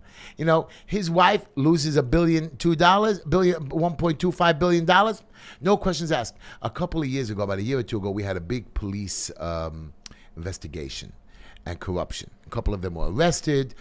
Some personal bribed police. There was some private. There was a Jewish guy, matter of fact, from my community, was one of the leaders of this criminal act, very close to De Blasio, and everybody was accusing. And he himself testified on the stand against other people, and he testified that De Blasio got money. Blasio wasn't touched. Wasn't arrested, not investigated. Wow. Don't worry about it. When I get into city council, babies, I'm going to investigate. I'm going to bring it back. He thinks he's going to get away with it. Never he's going to get away with it. So, guys, I am getting into city council. I don't know how. I don't know how I'm going to do it, but I'm going to try. I'm here because I'm not going to sit back. I'm not going to allow them to, and I'm going to repeat this over and over to you till it gets through everybody's head. You know, I tell everybody, watch my show, Just Enough Heshy Show, Wednesday night, 9 o'clock. I keep repeating it. I want people to get it into their head. You can't hurt another person. It's a shame what they do to the little people. And Tim, I want you to come with me one day in my neighborhood to some of the homes that I visit. They don't have anything. I can't go to New York. They'll quarantine me. Well, we're going to trace all your family members too. But I see people that when we deliver food on a Friday package, and my box, the city was giving away free food. You should have seen it. They gave a box with a dirty bucket of yogurt, a brown banana, and some cereal. This is what you give to a family. My boxes have chicken. I mean, I can't do more. We do only 137 families, but there's other people that do more families. We have such good volunteers. You know, America, and I love America. I love America with everything that my blood runs red, white, and blue. But again, America has its issues. We have a lot of sin and corruption, and if you believe in God, He would have punished us. He should have punished us. But the greatest thing of this country, the greatest, why God won't touch us, why God has rewarded us, we do the most chesed, we call it in Jewish, the most charity, the most generosity in this world. Every city, every place where you go, there are charities, from Red Cross to doctors giving freebies, people giving food. That's why I tell it to the young people, you think you have to do big things, you have to change the world, and it's so good when they do. I love when they do, these young people. And I go to different ethnic communities, and I see these young children trying, and they're doing great stuff, helping children. Go take in a kid and study with them for an hour. Go visit an old person once a week. Go into the nursing home. That's what I do. I have one lady I visit once a week. She's so happy when I get there for that hour, you wouldn't believe it. It's like a different world for me and her. Bring a bottle of milk to some old person that needs it, or to a young family. My box lasts my people till Sunday, and I know, and I'm telling you the truth, Tim, and I'm embarrassed to tell you that they scrounge and they skim a little bit of the food, and they have children. Some of these people have 3-4 kids, so they try to make it last till Monday, Tuesday, and I tell them not to. It's wrong, because we know you need a real meal. You need a real breakfast. You need a piece of chicken. You can't just have a leg and think that it's good enough. You need to give the kid a sandwich. You know, my kid came home from school. I paid my tuition. I have private school for my kids. It's called the yeshiva. That's what it's, a regular school. And my kid came home one day, and he said, Pop, didn't have lunch. I said, what does that mean? We paid for everything. And my tuition is for $10 a day for the kid. And I called up the school screaming and hollering, and they said, well, you didn't pay his lunch. I said, what are you talking about? I have the receipts. Oh, we made a mistake between your kid and another kid. I said, so another kid is not going to eat? I mean, is that your answer to me? I said, so I went to the school, and I spoke to the parents of my kids' class, and we saw that there were 3 kids that couldn't afford the lunch program, and we put together the money. It only was like $3 a day for all of us parents, whatever, and we made sure that those kids had the food. This is what other people do to other people. It's unacceptable. This great country, this wonderful land, we've built, you know, after the revolution, how we helped our neighbors build our homes, how we rebuilt America. Yeah, Civil War was bad, but again, Abraham Lincoln stopped it. Told everybody, no, go home. We're buddies again. Stop it. And we built this nation back, piece by piece, brick by brick. We went to World War II, and we defended the rest of the world. Not once, twice. You know, I want to tell you a funny story. Not really funny for me. It's a serious story. I have a cousin called Getzel Schwartz. He passed away about 2 years ago. Maybe a little bit more. And I'm sure you've seen the movie Inglourious Bastards. Oh, yeah. So you think this movie is a fake movie. It's a true movie except for the ending. My cousin lost 10 members of his family, wiped out in the war, killed. And he and his father survived. And they made it to America. He couldn't speak English, but he was a big, tough, these big, tough, built European guys. And my mother made it to America with 10 of her. She only lost 2. My father lost most of his family except for a sister and another sister that couldn't have children. She was operated on. But Getzel came alone. And he came to America right at the beginning of the war. And what do you do with him? He couldn't speak English, so he joined the army. And he was a Jewish guy, was a little prejudicial back then. So they made him a paratrooper to jump behind enemy lines. I figured, the Jew boy will be dead. No time. This monster of a man jumped mission after mission after mission behind enemy lines. And I sat there as a little 6-year-old boy with my cousins, the girls, telling us stories how he got behind Nazi lines, cutting their throats, stabbing them, going back out. And we listened to his stories, and they were true. Because he had friends that lived it. It was a monster. At 70 years old, he was still doing 100 push-ups in his underwear, built like an animal. At the end of the war, he had medals like you never saw before. I've seen them. And he found a sister that survived. He got to the concentration camp almost in time. They killed her 4 days before. Wow. He had a mental breakdown. He went into town. He took his gun and started shooting Germans. Whoa. And they, of course, grabbed him, court-martialed him. But he's a hero. Medals up to his zoo. So they dishonorably discharged him or honorably discharged him. He got a pension. And he left the army and he went home. He married a beautiful woman. Yikes. And what he did was he went with his wife to Israel. And it happened to be 1945, 1946, when again Israel became a state, 1948, and the war broke out. What do you think this crazy man did? He joined the Israeli army. Wow. Became a hero. Was a big-time hero. He had a house in Israel, a house in America, 2 pensions, back and forth, good-looking man. And every time I saw him, I couldn't believe him. When that movie Inglourious Basterds came out, I said, this is my cousin.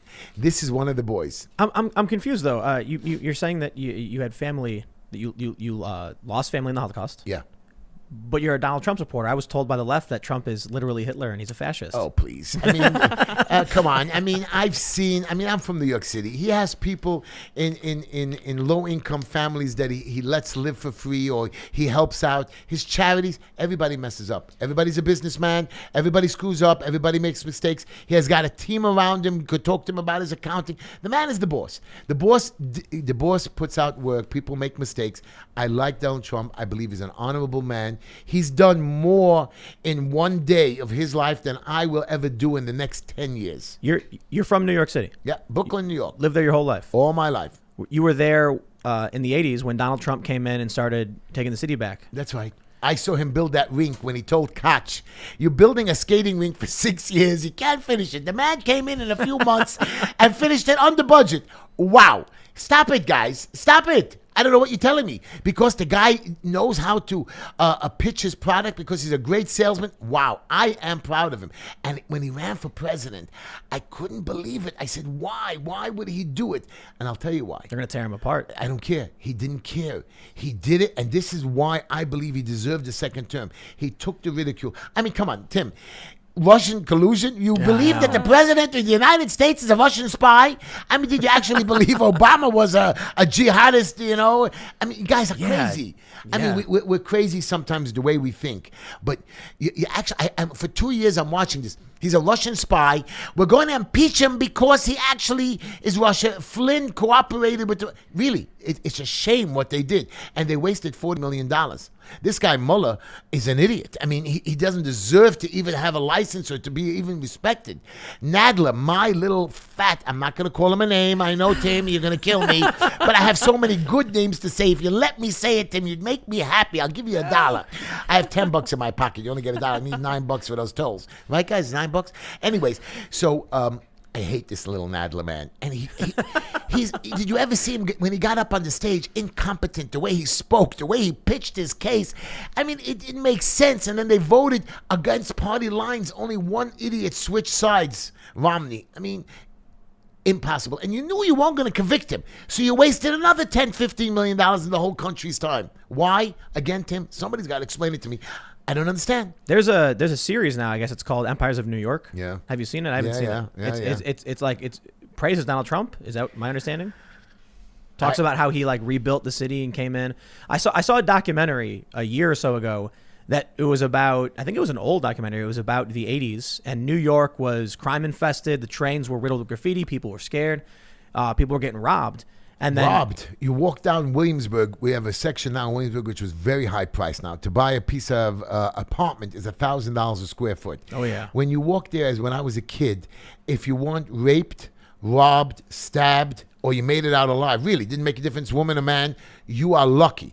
I had two brothers who had a warehouse there. The father had a warehouse, a little shoe company. They used to sneak in, and all the ladies of the evening, I don't want to say the bad word, were there. And it was like, they told me they couldn't get for their building maybe a few $1,000s. When all this fancy high-priced stuff went, I mean, it was so bad there. Now they got millions of dollars. They sold it now to the yuppies. Oh, yeah. But we've rebuilt the city. Donald Trump, he's a businessman. He has to make a profit. Don't get me wrong. I sometimes don't agree with all his policies. But he gave jobs. He gave you a chance to make a living. You wanted to be a millionaire? Well, don't work for him. But he gave you a chance to at least to pay your bills. And that is what this great city about. Somebody else can make money. He gives you an opportunity. Take your opportunity. And if you don't like it, go away. You know, I have many guys that I've worked for that abused or knocked me or tried to cut my prices or didn't let me make $1. I said, hey, man, I have a right to leave you or I have a right to take the job. I don't do business that way. I make sure both sides are correct. I like it that way. I make a little bit less. Let the other person have a life. When Trump started running, I went and covered a bunch of the Trump rallies, and I went down. And I think one of the things that definitely insulated me from the Trump derangement syndrome media was, first, Trump starts doing rallies. I go and I actually met Trump supporters, talked to a bunch of regular people. And then all of a sudden I hear from the left that Trump supporters are all crazy, violent, rednecks. And I'm like, oh, no, I met a lot of these people like regular people. And then the other issue was that I went to Trump Tower. And I've been to Trump Tower several times living in New York, even before Trump was talking about running or anything like that. And then, you know, you go to the ice cream shop, you go downstairs. I've gone to the restaurant, you get a nice Trump steak or whatever, the Trump bottled water. And when Trump was, getting smeared and attacked in the media, I went to Trump Tower and I just, went to, you go down the escalator, they got the ice cream shop right there in New York. And I asked, I was like, so you guys know Trump? And they're like, yeah, he comes down every so often. And I was like, what do you think? Cool dude? And they're like, oh, that guy's great.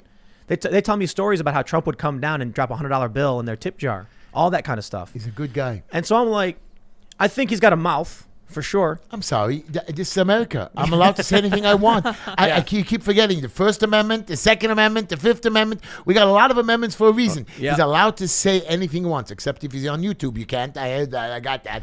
But do you know what's painted, by the way, when you went to Trump Tower, right there in front of Trump Tower? Do you ever see what those Black Lives Matter? Now, to paint your sidewalk curb cut, you know what that is? When you go up into your driveway, that little curb cut, to paint it yellow is illegal in the city of New York. If you do it, it's $1,000 fine. Serious. God forbid to paint your sidewalk or to block no parking. Mayor de Blasio painted Black Lives Matter on an entire block and not 2 blocks.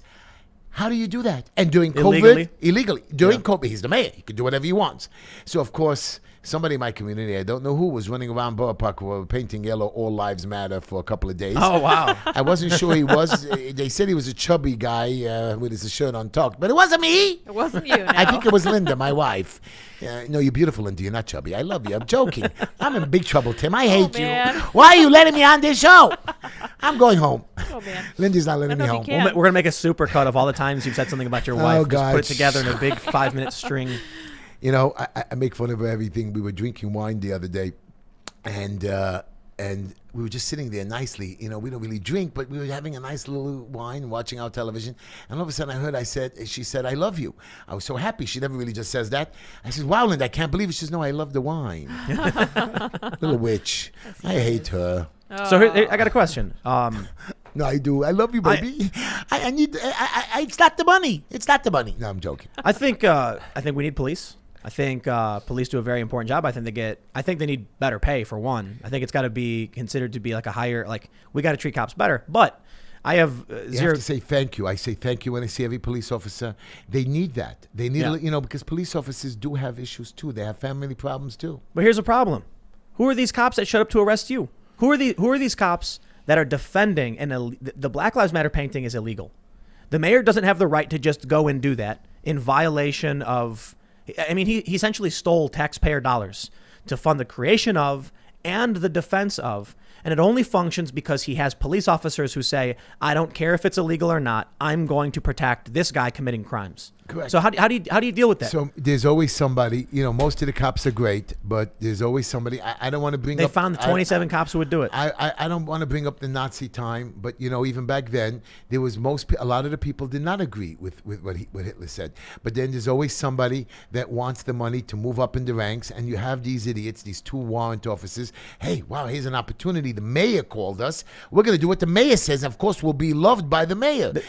This is a problem. You having a protest is constitutionally protected. You and your community gathering is First Amendment protected for a variety of reasons. First of all, peaceably assemble. Under the police guidance, they're the ones who set it up. So you can peaceably assemble and you can practice your religion. That's both of what you are doing. They come and they arrest you. De Blasio, without approval, in violation of COVID guidelines, paints in the street, obstructing a road, taxpayer dollars, cops defend him. Right. They arrest you, who did nothing illegal. They defend him, who's clearly breaking the law.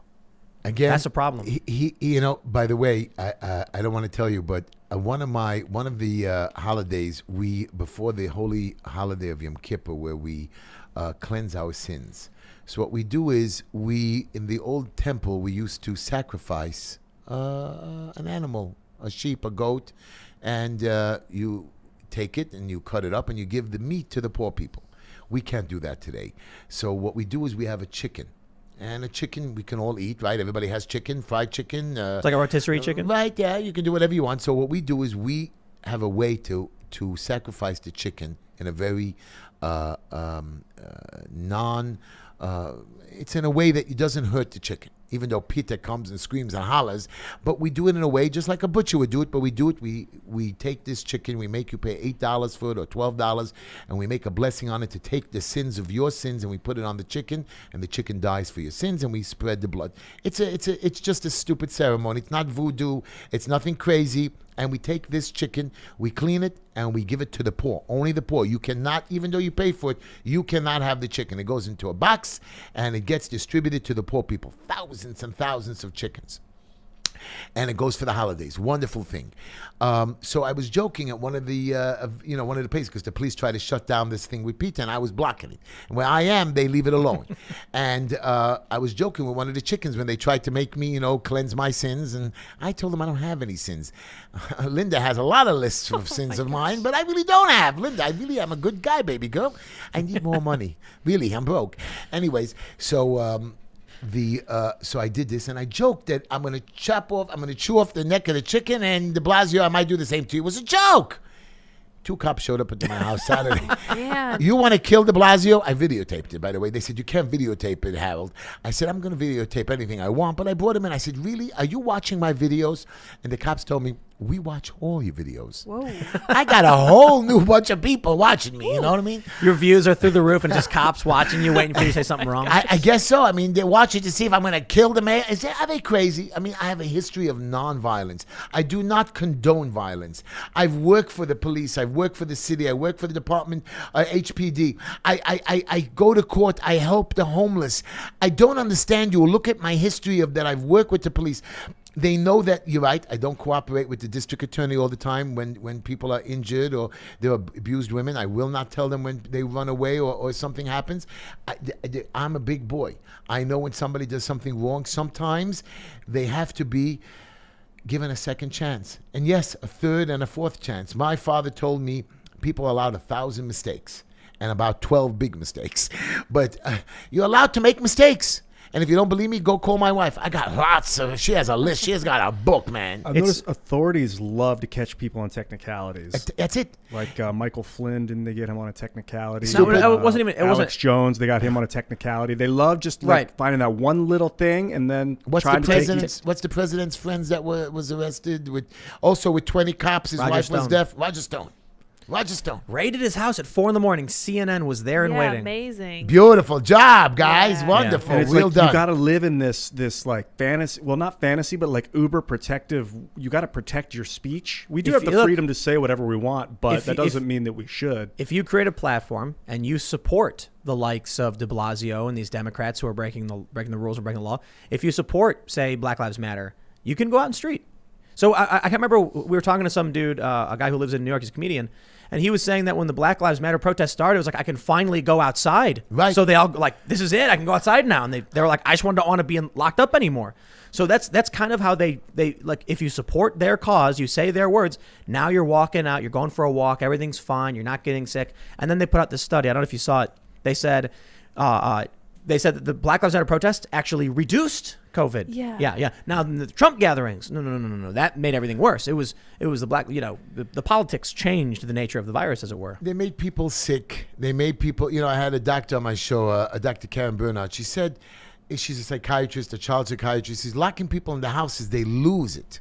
They lose it. And now some people now actually believe never to leave your house. And if you leave your house, you're a spreader. If you don't wear triple masks on your face, you're a spreader. When the masks came out, they were $7 a piece. Now you get them for $0. By the way, every person brought into COVID into the hospital and I'm telling you for a fact now. I'm not talking about all the other hospitals. I don't know, but I'm telling you for a fact in my Maimonides Hospital, $39,000 every time they wrote down the word COVID. $20,000 if he died, $1,500 to the ambulance people that brought him in. There was a Twitter thread that a bunch of journalists were sharing where this one journalist said there's a conspiracy theory among people that hospitals are financially benefiting from COVID, but many of these hospitals are struggling. And it was basically the story she was putting out where Trump supporters don't believe COVID exists. And, I responded with, it's not a conspiracy theory. USA Today ran a fact check saying, if a patient goes to the hospital, they get paid more if they're marked as COVID. Exactly. And really? If they're put on a ventilator, they get 3 times the normal amount. I forgot that. I'm sorry. Yeah. Thank you for pointing that out. USA Today ran the fact check. They said it was true. Are we crazy, really? Tim, am I crazy? I mean, something is wrong. And then the reporters all came down to Borough Park, to the Jewish communities, because Mayor de Blasio told them all to check. And they were filming anybody who didn't wear a mask. 85% of the people wore a mask, but some of the kids didn't want. I never wear a mask. I just want you to know I don't wear a mask. You can forget about it. I'm never going to wear a mask. Yes, when I go into a store, I have my Just Enough Heshy mask, because I want to promote my show. But that's the only reason why I would wear it. And pretty much I send Linda in because I'm never going to go into places. But most of the stores, you don't need to wear it. Be respectful. If that's what they want, that's what you're going to do. He's lying. Even Fauci says the masks are no good anymore. Now he wants to shut us down. There was one new guy, the new health guy for Biden wants to shut the country down for 6 weeks. First we say 14 days, then we say a month. Now 6 new weeks we're going to shut down the entire country. The entire country. Dude, it's the lazy bureaucracy, and these people are acting off. They're treating us like robots. They're reading a script of numbers, and they're saying if this number of people stays inside for this many months, then it will equal this many less of this. And it's like, look at the humanity of what's happening to people that can't get out of their house and how they're going crazy. And how people will kill themselves. And they're looking. And exactly. But you know what they're doing? They're going, let's see, if we do the 6 weeks, we'll have 17,000 suicides. And if we do, that's acceptable. Now, guys. That's what they're saying. Guys, they know. Take a look at the big picture. Now, even if we're locked up, no weddings allowed. So that means nobody can get married. So there's no children to be born. I know what you're going to say. We can do it anyways. But most of us want to get married. We want to have the wedding. We want to have our children while we're married. Now you're telling me people can't even go on dates. I actually saw a couple of young couples going on dates with masks. How do you even look at each other? How do you talk to each other? Now, forget going on dates. We're going to do a Zoom date. Oh, please. Really? A Zoom date? Get it away from me. I got to go talk to the woman. I got to spend time. I got to go play ball with her, or have a pizza with her. But this is what they're trying to do. I think they're trying to control our population. I have no idea what that means. I think it's probably less specific than that, but that is caught up in it. It's the Great Reset. Yeah. It's a lot of these. It's not a conspiracy theory. I hate that word, by the way. I hate it. The Great Reset. I hate it. It's. Justin the Trudeau said the new norm. Right. The new normal.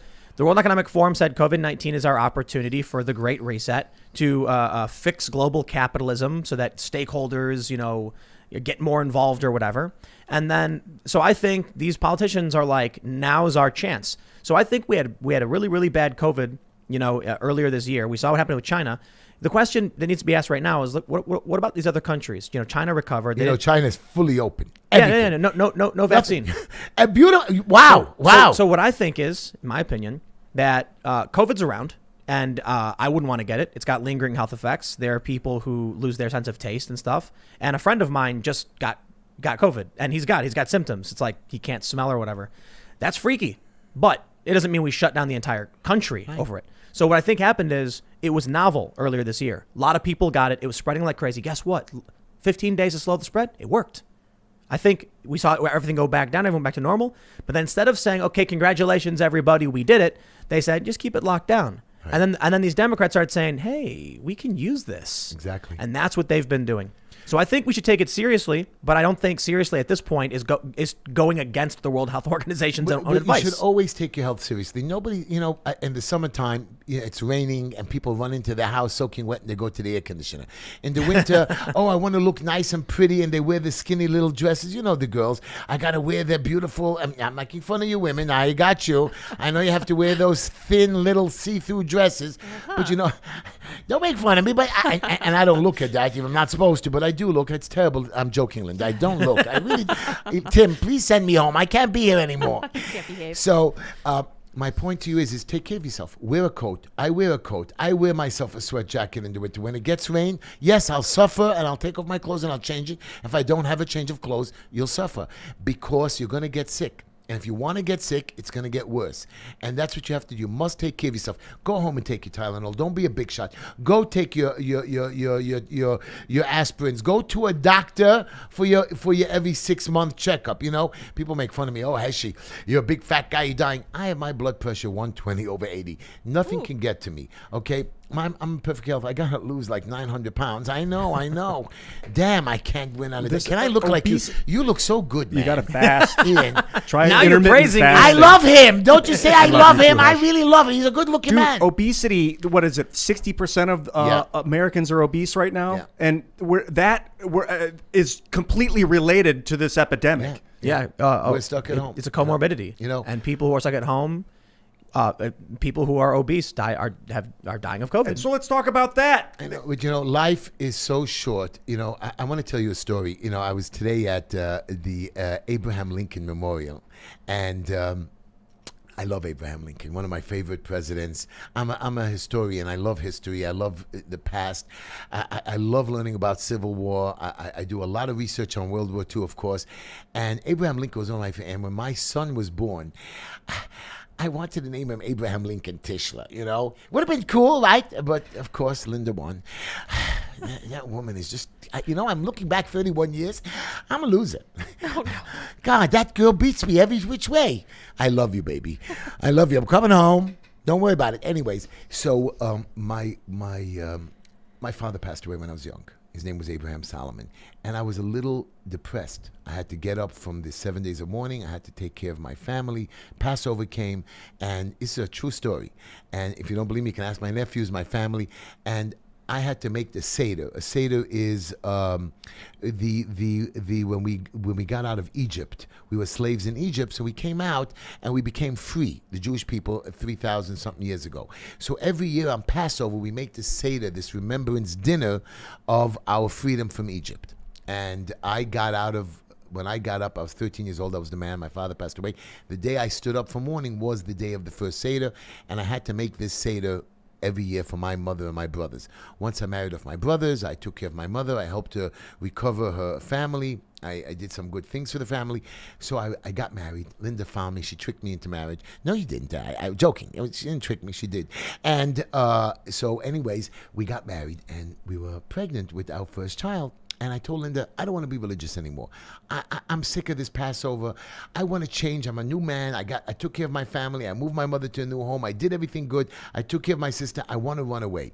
And my mother begged me. She says, Heshy, it's one more Passover. Give me one more Seder. I said, Mommy, I don't want to do it anymore. I really don't want to. I don't want to be religious. She says, listen, you're doing it to me for 14 years. Give me one more. I said, okay, Mom. And now a Seder usually takes 3, 4, 5 hours. It's a ceremony. It's a meal. Family around you. I said, Mom, you got 15 minutes. I'm a pro at the Seder already. I'm doing it in Hebrew and English and Hungarian languages. I can do everything. Anyways, we're having the Seder. I'm flying through the Seder. And my wife is not due for about a month. And all of a sudden, in the middle of the Seder, my wife gets up and says, Hesh, the baby's coming. I said, oh, no. No. Baby's not coming for a month. Quickly, I called the doctor, and the doctor says, baby's not coming. So I put the doctor on the phone with my wife as she's threatening, screaming, and using bad language. The baby's coming. And the doctor says, it's not coming. And even if it comes, it takes 10 hours. We hung up on the doctor, and I start putting on Linda's shoes. As I put on the second shoe, plop. He falls into my hand, this little piece of nothing garbage. The placenta falls out. Linda passes out. The baby's dead. Linda's dead. My mother's screaming in a language that I did not know that she had coming out of her mouth in bad, bad words. Blood all over me. Blood on the floor. It was over. And I just saw my eyes before me. And then I look down and I see it's a boy. You can tell it's a boy with certain little things that come out of his body. And Linda started to wake up. And the baby started to cry. And my beautiful, gorgeous sister called 911, put him on the phone, me and the police. That's why I don't care if they arrest me. I don't care whatever they do to me. They helped me save my child. They came running. They helped me cut the cord. I stood on my knees for 30 minutes. I went to the hospital. A lot of my friends were there. Some of them having babies said, only Heshy comes ready-made. And, of course, I was going to name the baby Abraham Lincoln Tischler, but I knew that it would be named after my father, Abraham Solomon. And since then, God showed me. He says, listen, don't mess with me. I'm going to show you Passover is a good holiday. I have about 50, 60 people at my Passover holidays every year. Even if we go down to Florida, we drag the tables. My Passover doesn't, my Seder doesn't end until 3 in the morning. We have a good time of it. There is a God. There is a person that leads him. And I was walking home in the snow full of blood. I looked up to heaven and I said, God, you got me. You got me. And when I got home, my 70-year-old mother, now listen to this, says to me, I'm going to live to see that baby get married. And my 2 boys were born, my 3rd one afterwards, and my 2nd one, we in the Jewish family, we don't allow people just to marry as they please. 1st, 2nd, 3rd, 4th. And my 2nd son wanted to get married, and he bought himself a woman, you know. I love her so much, really I don't. But I do, I love her, my beautiful daughter-in-law. She doesn't like me. She, not really. You know, I don't know why. I'm such a good guy. Ian, am I not a good guy? I think so. I love you, Ian. You're so handsome, Ian. Anyways, he came, so we let him get married. My mother said, you will let him get married. You know, my mother was, you know, still the boss around, and I was taking care of her, and we let him get married. And a few months later, my oldest son came, and he went to get married, and my mother came to both weddings. And the day of his last celebration, she died the next day. Wow. So again, guys, there is a world, there's a God. I will get elected if that's what God wants. I need help. Of course, if you're not going to do it yourself, God wants you to make a pinhole. He says, make that hole. Come through. I'm not preaching, don't think for religion, Christianity, Muslim, Buddhist, Judaism. I love it all. It makes this world a better place. And God wants you to do it yourself. Once you do it, he'll help you the rest of the way. I'm here to fight. I'm not going to let tyranny. I'm not going to let my neighbor get tortured. I'm not going to let my brothers get downtrodden. This is a special country that was given to us 200 and something years ago. A gift given to us, and we're going to let some idiots take it away from us. Mr. Donald Trump, I'm going to tell you on my friend's podcast here, his show, I want to apologize to you from everybody from the city of New York, if you don't mind. I'm sorry what we've done to you. I'm sorry we've made you suffer. I'm sorry a lot of other crazies in America has done it, but I can talk from myself, my community. I know you're a good man. I don't know how to make it better for you. Thank you. Thank you for your fight. I wish to God that I can come and shake and bow before you because you are a true angel. You are superior to the rest of us. I don't care what your listeners are going to scream at me. Oh, you're crazy, Trump fanatic. I'm not. I'm telling you of a man that I've seen done good. The country has seen done good over the last 3 years. Even during COVID, he's done a good job. What did you want him to do? And they hindered him. They stopped our. You remember when they shut down the government budget in the early years? Yeah. How do you shut down a government budget? You got to agree with your president for a few pennies. They gave out a couple of $1 trillion in stimulus. That's so nice of you. I made $600, $1,200. What can I buy for that? Really? You think I can actually buy enough milk and shoes and food and clothing for my kids for the rest of the year? That's what they agreed on? Keep my government running. Keep my country running. Let me go back to work. Instead, they lock me in my house. Then half of us get somehow hypnotized that we can never leave our homes. And that's what they want. They want people to dependent on the government, and that's it. We're going to be their slaves. Not me. Not me, never. And I'm hoping you children, you young generation, stand up. It's time not to accept. I'm not saying be disobedient. I'm not saying be violent. I'm saying, listen, do your thing. Nobody can control you. And if the police do, it's wrong. There is laws. There is warrants needed. They can't just walk into your stores. And if they do, tell them to get out. Simple. Get out. I don't want you in my store. Why? Because your nose is crooked. I can back with say a anything. warrant. Yes, you can't throw me out because maybe you're prejudiced. I can do anything I want in my store, in my space. But what bothers me, what irks me, all of you people in this country, maybe they're all right. Everything they said, the governor, the mayors, everybody that convinced us they're right. But what should have shown you how stupid they are is that the governor of New York tells you on Thanksgiving, we will enforce you not to have more than 10 people. And the governor of Los Angeles, of California, is telling you, if you have more than 6 or 8 people, I'm going to shut off your water and your electric. You now know that's not normal. Just there alone shows you that everything they've said up to this point does not count. Maybe they had some sense, but if once you act that stupid, you should jump in the lake. It's time to do super chats. I don't know what that means, It but means go ahead. we got people asking questions. Oh, go I ahead. got one for you. Oh boy. This is from Am I in trouble? No. Presdy. Doubt it. I Oh love no, you. you're gonna like this. Talk about God Presdy more. 34 says, "Yo Heshy, you got my vote. Give him hell." I love you. Don't forget HeshyTischler.com. Can I say that, Tim? Yes, you can. Of Please, course. guys, $25, $30. If all of you $1,000,000, guys donate. $1,000. No. You see, the little things. I don't need the big guys. I don't need the big bankers or the big George Soros. I don't want none of that money. I want my little friends across the country. Give me $25, $30. Fill up the account. Let me walk in and say, hey, guys, I don't answer to nobody. I am here to tell you that I'm going to make a change in my city, and I want the rest of the country to see what we can do, and who knows. Go ahead. Diz5 says, as an Orthodox Jew living in New York, it is awesome you've got Heshy on. Thanks, Tim and Co. Oh, that's You got a bunch of nice. fans. Yeah, I got a bunch of messages too. They were really excited when they heard that you were coming on. I have a lot of haters. I just want you I'm to sure, know. of course. You should see my Instagram. Sometimes I'm embarrassed to look at it. It's weird how that happens. Like, even if you're being your best self, people will still. I don't Yeah, understand. people are jealous. People are angry. 18-hour days. I put in for my community, my own people, and then sometimes they have little kids make prank phone calls, which I think is cute. Because when I'm sitting in the car bored, I listen to their calls. I think it's funny. It's like wind Noel- resistance. Like, it's inevitable. When you go fast, there's just resistance. Yeah. Noel Wayne says, New York Jews, but we are on your side.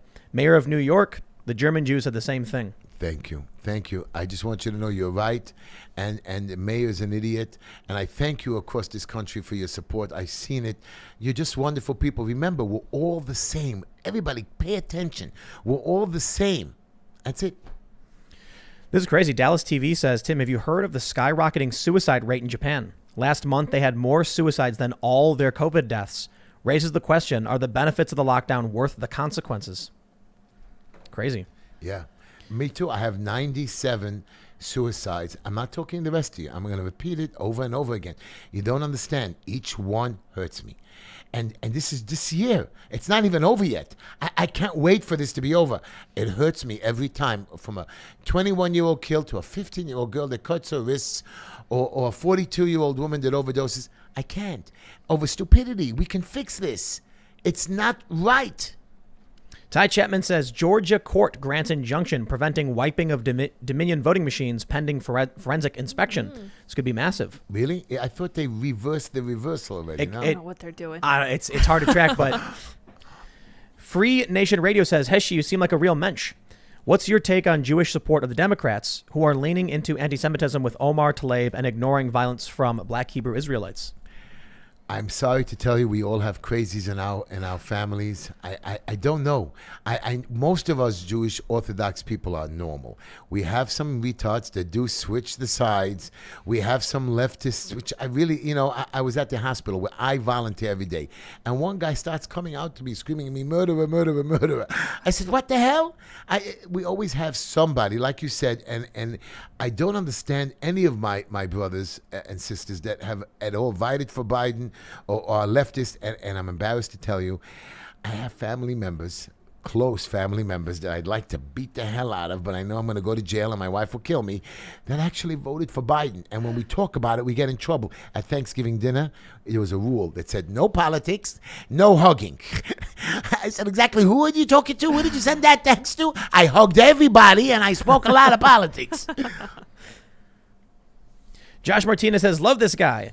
$0 to say Cuomo is an... I'm sorry. Was it $30 to say Cuomo is an idiot one more time? I love you. Cuomo's an idiot, and that's for free, my son. That one's free. Let's see. Matthew Felton says, Mr. Heshy, you are a stand-up kind of guy. If you're ever in NC, I'd be honored to buy you a beer/meal. The world could use more like you. Can it be a kosher meal? Can we go to a kosher? I like corned beef, by the way, guys. Corned beef with coleslaw. Man, in Brooklyn, we have this great place called Essen. The best. Ian, come down. I will buy you the best. Not you, Tim. You, because I insulted you before. I didn't really. I love you. You know that, Ian. Really. I'm Corned starting to feel beef. that now. Corned beef. Now, pastrami. Corned beef. I'm telling you, we have the best corned beef by this place on Coney Island Avenue. Delicious. I think someone's saying that you got too much traffic to your website from shouting it out, and now it's down. Oh, no, I really? don't know, maybe they could check. Finally, something good is happening, which is really bad. That's not good.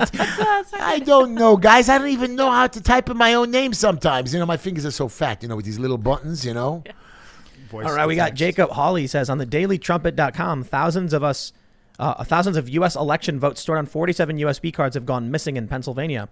It won't let me send you the link. You can't post the link on here, but I did talk about that. There was I believe it was a Navy veteran who testified the USBs with all the votes on it were missing. Tim, by the way, I'm signing an affidavit myself. I was at 12 polling sites, which I videotaped on the day of election. One guy got 2 ballots.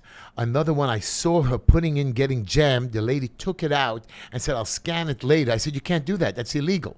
I saw voting machines broken. Actually broken. They took your ballot and putting it in a sealed box and we'll do it later. I said, you can't do that. Why? We're doing this for so many years. We should be experienced. We should have technicians on hand. You can't just do whatever you want. I saw election fraud myself. So whatever you want to tell me, maybe I didn't see it in the big, humongous ways that everybody's saying it. I saw it. I'm very upset about it. And one guy in Seagate, New York, told me he got 10 ballots. 10. One guy in Florida told me that they called him from the station because he didn't want to come in. He says, let us sign your name and submit it. We're allowed to do it for you. He said, no. This is voter fraud. I'm telling you for a fact, something happened. I just can't prove it. And I have the stories. And I saw it physically. I saw double ballots. I saw the machine broken. And I saw them scanning later on. Unacceptable. Wow. Marty says, calling Bill de Blasio incompetent is a bit of a stretch of Hanlon's razor, but I wish you luck in unseating that incompetent. Here's a bit for the war chest. Please investigate events in senior care centers. Why? Dr. Lorna Breen. Yeah, senior care centers are not letting our visitors, somebody's sick in your family, you can help the nurse. You can, I see people sometimes sitting 2 days in their soil. And the nurses don't care. I know they're overwhelmed. I know when my mother was sick, I was there every day. We had to help her. I watched her. By having family around, first of all, it helps the patient. Second of all, you can help the nurse, because you know more. I want you to know, here's a bad story for you. There was a nice man during COVID that was dying. Not from COVID. He had cancer. I knew him. He was dying. And we spoke to the doctor. Doctor, you got to let the wife and 4 daughters in. It's a true story. I videotaped it. Doctor was such a nice man. At the end, he says, okay, come on in. Let them in. Nurse came in screaming, COVID, you got to get out of here. I said, the man is dying. It's his final few hours. Let them sit there and pray. She called security. Security started touching these religious women, trying to grab them out.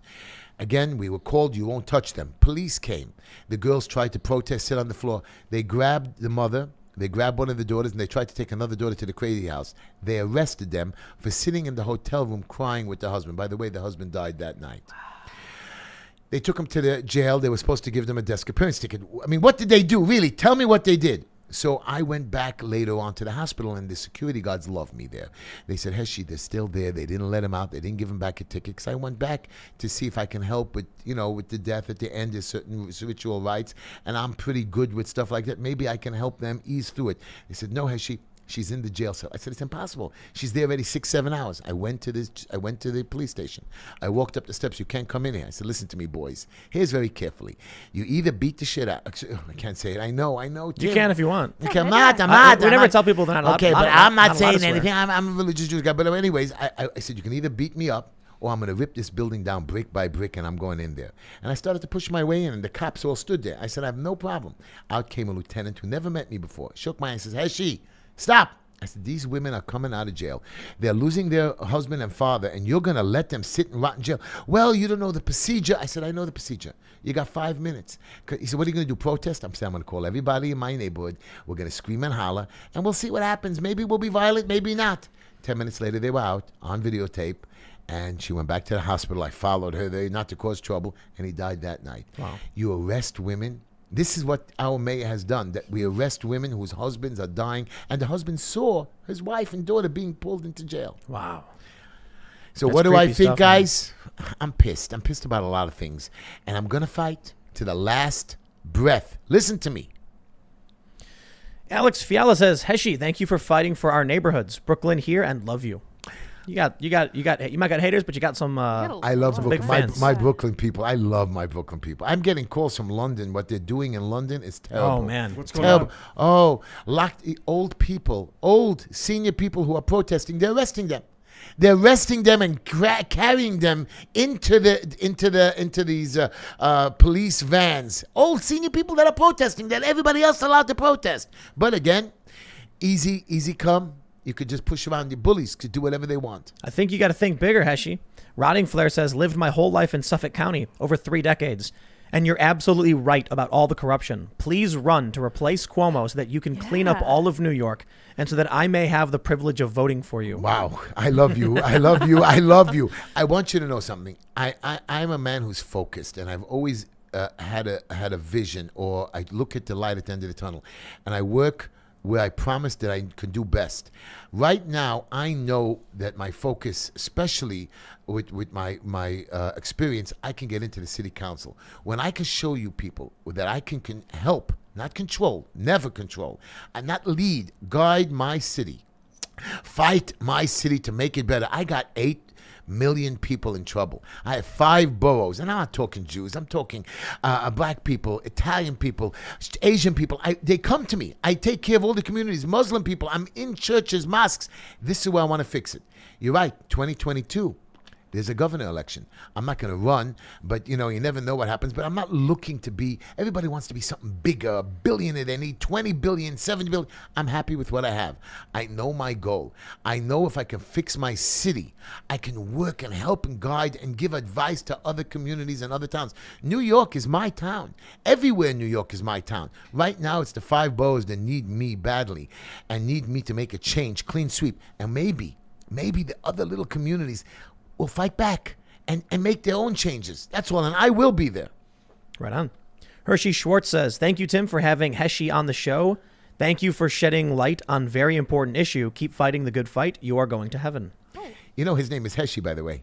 Oh, yeah? Heshy? Did you just say that? Hershey. You said it. Oh, Hershey. Yeah. Well, it's Hershey. Makes no Some difference. some people have referred to you as Hershey. Right. But I assume there's a typo. Or It's no, because in the old country it was Hershey or Hershey, and we okay. switch it. But but sometimes the people don't know how to say my name. I say Hershey, like the chocolate bar. I am delicious, right? Indeed, yes, of course. I like this girl. I like her so much. do you got somebody here who can help with your website? Because people are saying they want to donate, but your website's down. I'm gonna kill him. You better call somebody right now, Isaac. Tell him that the website is down. I'm gonna break his neck. Call him on the phone right Figure it now. out, yeah. Wow, I can't believe it. Guys, don't forget, don't give up. I'll fix it. Tim needs me right now. Okay, he's buying me dinner. We'll figure it out. Well, yeah, actually. Actually, yeah. I love you, Tim. Ace Spade says, Heshy, clean up the Newtown Canal. There's a lot of comments saying they're trying to donate, but they can't because your site Is went. there an Guys- alternate So- donation method? There was it's called Zelly. Is that Zelly, Zell. right? Zell. It's called Tischler Family at AOL.com. That's the only other thing, but we wanted it through the website Yeah. where I could Too many more- people. I know. Too many people are trying to come in. Ooh. Wow, I love you, Tim. Did I say That's the problem. forget Yeah. Ian is handsome. You're better looking. Oh, no. Tim is good looking. He is Yeah, good looking, yeah. right? Don't But it's grab not him. a competition. All right, No, it's not. we'll read super chat. Look at that. He's blushing. Don't blush, Tim. I I'm don't not wanna going to get grab to you him. behind. Don't worry about it. Anadin Not 92 yet, at says. least. I'm joking, guys. I'm joking. So I agree with this. Anadin says, love this guy. Reminds me of Trump. Yeah, I was gonna say something. You got a Trump kind I of got that thing. New York thing. I want to tell you something. I love Donald Trump. I love our president. And you guys think that I agree with everything. I don't agree with everything my wife says. I don't agree with everything the mayor says. I have problems with Donald Trump. I don't agree with him on his immigration. I don't agree. I believe this is the greatest super country in the world. There are so many immigrants that are here that are lost. I can't throw them out. And you're right. Let them get deported. They did crimes. Come on. Some of them did some stupid things. We all do stupid things as kids. I have a problem. And I love my president. I believe he should build a wall, and I believe people shouldn't be walking in here as they are here. My problem is, forget the new immigrants. I have people that are here that are trapped here, and I need to work with them. We can't just tear it apart. And I believe that Mr. Trump also believes that. I believe that we're just not understanding what he has to say. So again, but I agree with most of his policies. Wonderful what he's done, and I'm on my side. But again, I have my own mind too, and I believe what I have to do. There's more from Enin, though. He says, outspoken, says what he thinks. My company sells garbage truck to commercial haulers in New York City, and a few of them had to cancel because restaurant waste is way down. Yeah. Wow. Oh, by the way, the Jewish schools we have a lot of garbage. So what we asked was, we do daily garbage. We do pick up in New York City twice a week, by the way, in your front of your house. You know, you have your regular garbage and you recycle garbage, and that's the way it works. You put it out one day and you put it out there, and if they don't come, you have to pull it back in and start all over again. Our Jewish schools have a lot of children, like any school, and we need daily pickups. So we had an argument with our Department of Sanitation. After begging and finding money in the budget, we finally raised enough money from my neighborhood to get a special truck to go around. All of a sudden, the Department of Sanitation, a woman comes in and says, you know what, I want you to recycle, but not recycle this new thing, organic recycling. Did you ever hear of this organic recycling? Something new. A little brown garbage can. We're going to give it away for you. If you don't do it, we're not going to give you a garbage truck. We said to her, are you crazy, woman? I mean, you know what it is just to do the regular garbage recycling and the daily garbage? She punished us and she pulled our garbage trucks out. Sometimes you have garbage coming out of schools with 300, 400, 500 kids sitting there for days and smelling. They don't care. They're out for their own good. That's why when I become city councilman, those little commissioners, they're going to come in. I'm going to make them miserable. They're going to answer for it. And if I can't fire them or make them quit, I'm going to curse so badly. I'm not on your show, not say bad words, but idiot and other bad words are going to come out of my mouth. They're going to run. They're going to leave because I'm going to make them sit there daily. I'm going to question them. That's the committee I'm sitting on, not 90 committees. I don't need lands and means committee and big committees. One committee. I'm going to torture them. I'm going to defund them. I'm going to put proper people in place. And exposing them on your show is key. I do it all the time. I try all the time. I scream, I holler, I put out videos. I stand in front of inspectors, and they call the police, and I follow the inspectors, and I say to them, what are you doing? And sometimes they fight back. Sometimes they scream. And I follow them. I said, what are you doing? You're picking on stores. You're lying. They're not, one store got a violation for having 3 people in it with social distancing. They broke the law. I saw somebody too close. I said, really? You saw somebody less than 6 feet apart in a big store, 3 people. They just had to issue the violation. And Tim, I told you before, a store in my neighborhood got a violation because he left his door open for some fresh air. Nobody in the store, no chairs, no tables, nothing going on. The store wasn't even open yet. Guy comes in, he says it on the violation. Well, we'll answer for it. One school got a violation for not having children there. Empty. You're on the list. That was the answer. Thank you, Mr. de Blasio. Thank you. Nicholas Osborne says, long haul truck driver here. I started listening to your content right before the Rona appeared, and I got to say, listening to you has given me the ability to debate on a level that I never thought possible. Keep up the good work. Appreciate it. Let's see. Awesome Human says, for Heshy, question. I was vetted for a job in Saudi Arabia. Was told to leave off my mom's Jewish maiden name. Also told I'd be banned if I visited Israel. How excited are you they might reach a peace deal with Israel? Wow. I mean, come on, guys. Do you understand what it is, peace? Do you understand nobody to die? Do you understand that the world maybe will become a better place, especially when we get rid of de Blasio and Cuomo, but really a better place? My father was around in the 60s. He marched. He was a good man. And look, I know, don't get me right. Don't get me wrong. I mean, I know we still have a lot of issues and we have a lot of prejudice in this country, but it's come a long way. I'm so proud of what has been accomplished. And you know who I give credit to? Jared Kushner, Donald Trump. And by the way, under Donald Trump's leadership, any new wars pop up? Every other president has a war. So far under Donald Trump, no wars. He's bringing up our home, our soldiers. He's saving their lives that they don't get killed anymore. Thank you. Superman, if he wasn't scared of green rocks, says, if not me, then who? If not now, then when? Ian, Tim, Lids, you have my kavod, respect. This guest is fantastic. Uncle Heshy, you remind me of my Saba.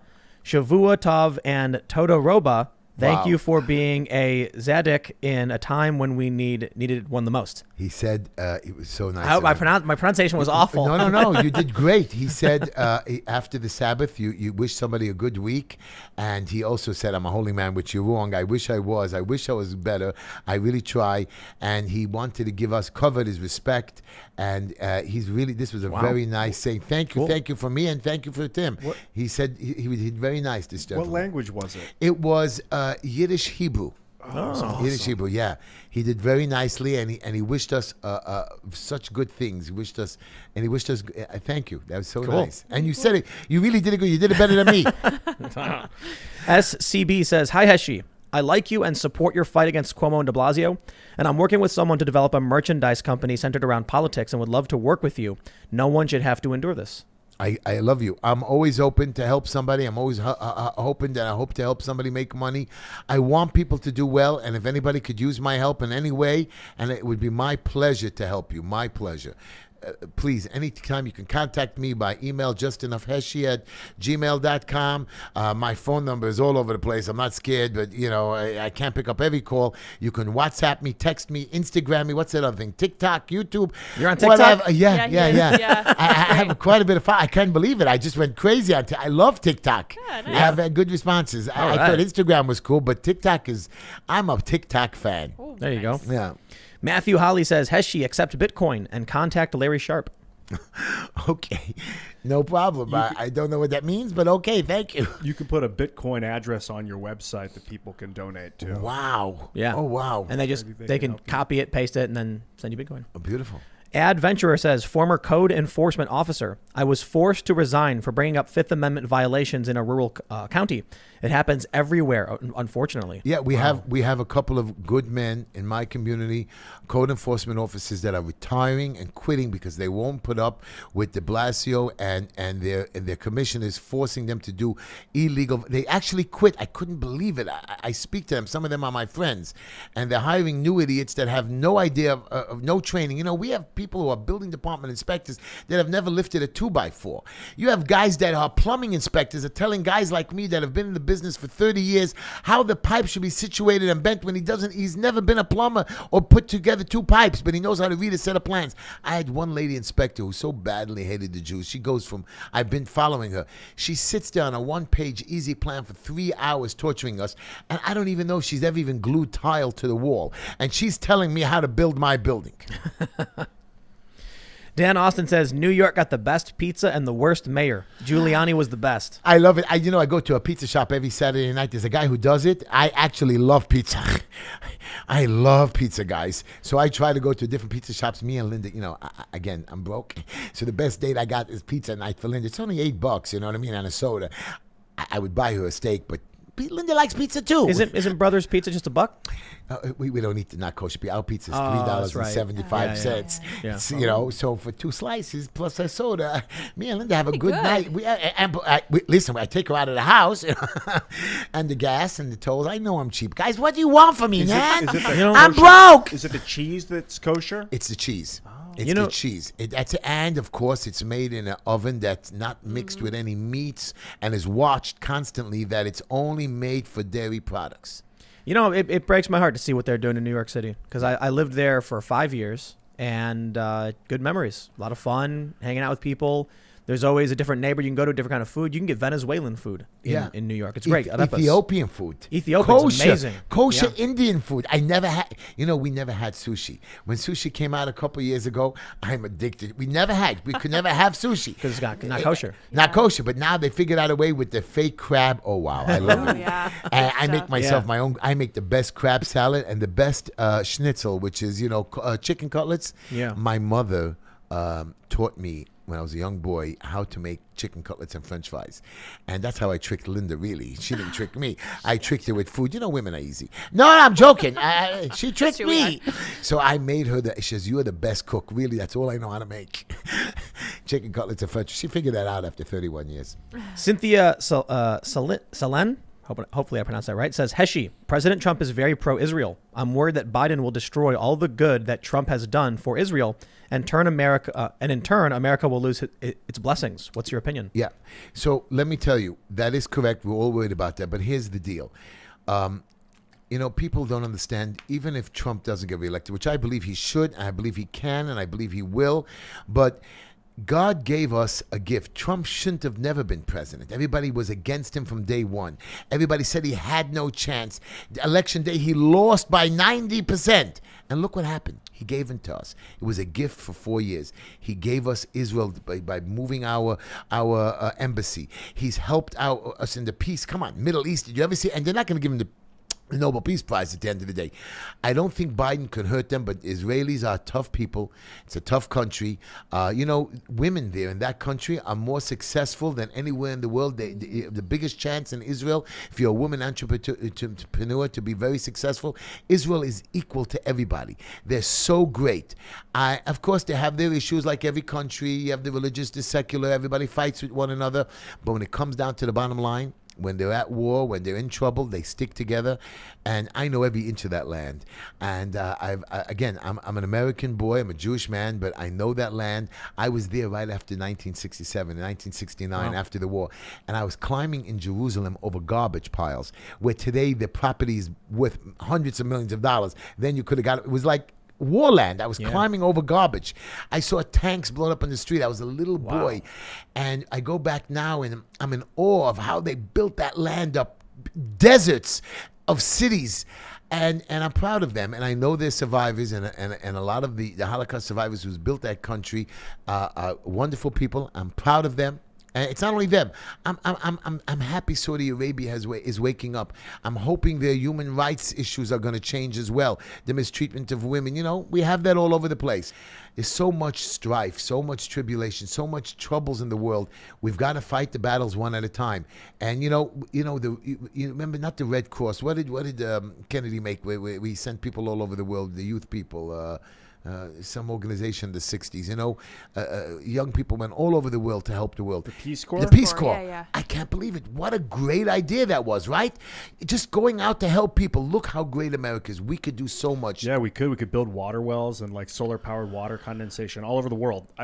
I'm with you, man. I think we should use this blessing of the U.S. Right. And you remember, if you ever guys go back to the 20s and 30s, India was a country that was starving. People were dying. We figured out a way, an American figured out a way how to create more wheat, to make the country more, to feed the people. Right. Brilliant, right? Yeah. Look what Scientist. we do. We have to help one another. This is what we do. We take care of one another, and I promise you, we will watch for you. And that's our job. Little things, guys. Little things. I'm not asking for a lot. I know a lot of you guys are going to make fun of me. Oh, here's the old guy telling us, oh, he's got to do good. I'm not asking for big things. Little things. This was my policy the last 30 years. And I'm stepping up now. I promise you I'm going to win this election. Not for me. Not for you, for the people that need us, the people that just need a little guidance, a little push. You know how many young people with just a little bit of education or a job, or just, I worked in the projects, and I told you there was a lot of drug dealers and stuff like that. And one guy came to me for a job. I give a lot of people jobs in the projects. He says, Heshy, I don't have gloves or boots. I'm going to go back to sell drugs. And I right away gave him some money, but he was one of my best workers ever. And matter of fact, to this day, my kids still call him Uncle Greg. Wow. And he used to take his kid around the project. I watched him do it. I said, Heshy, I got to keep him away from the drug dealers. I can't let him take the shortcut. I want him to see. I was so proud of him. Look what a father does. It's out, you take on a responsibility in life. You just don't quit. You just don't leave. Oh, I'm finished. I'm old. Your responsibility, you're a father, you're a mother, you're a boss, you're responsible. Your job doesn't end when you're doing community service. I'm not a big fan of Obama, but he had the greatest line that I've ever heard. Service to your country is not just serving in the military. It's to serve your fellow man. Be a tutor, be a teacher, feed somebody, go to a soup kitchen. I go to a soup kitchen once a week. Sometimes they throw food at me. Sometimes they're a little crazy. And my son was there. Sometimes I get embarrassed. I said, hey, why do you think we're here? They need our help. If they were all great and perfect in the houses, everything would be pretty. Our job is to help one another. And I promise you guys, I know you want 50 promises what I'm going to do, you got 0. I'm not making any promises. 0. Get it out of everybody's head. I'm going to do my best. I'm going to fight for my neighbor, and I'm going to do what I've done for 30 years, and I'll never be one of them. All right, last super chat. Go ahead. Stephen Hatchie says, Heshy, love your courage and conviction. I'm a San Antonio firefighter. I wish we had you as mayor here. By the way, I love my firefighters. I take pictures of I have a firehouse next door to me, and they come into me all the time. They take pictures. They're my best friends, and I come there whenever I can. I to bring a little bit of food or pizzas. They're so great. These are men that any day could die. They put their lives on the line for us. These are not regular people. These are supermen. These are men made out of steel. And when they pass by your house, you guys should not only the policemen, firemen are the greatest people on the planet.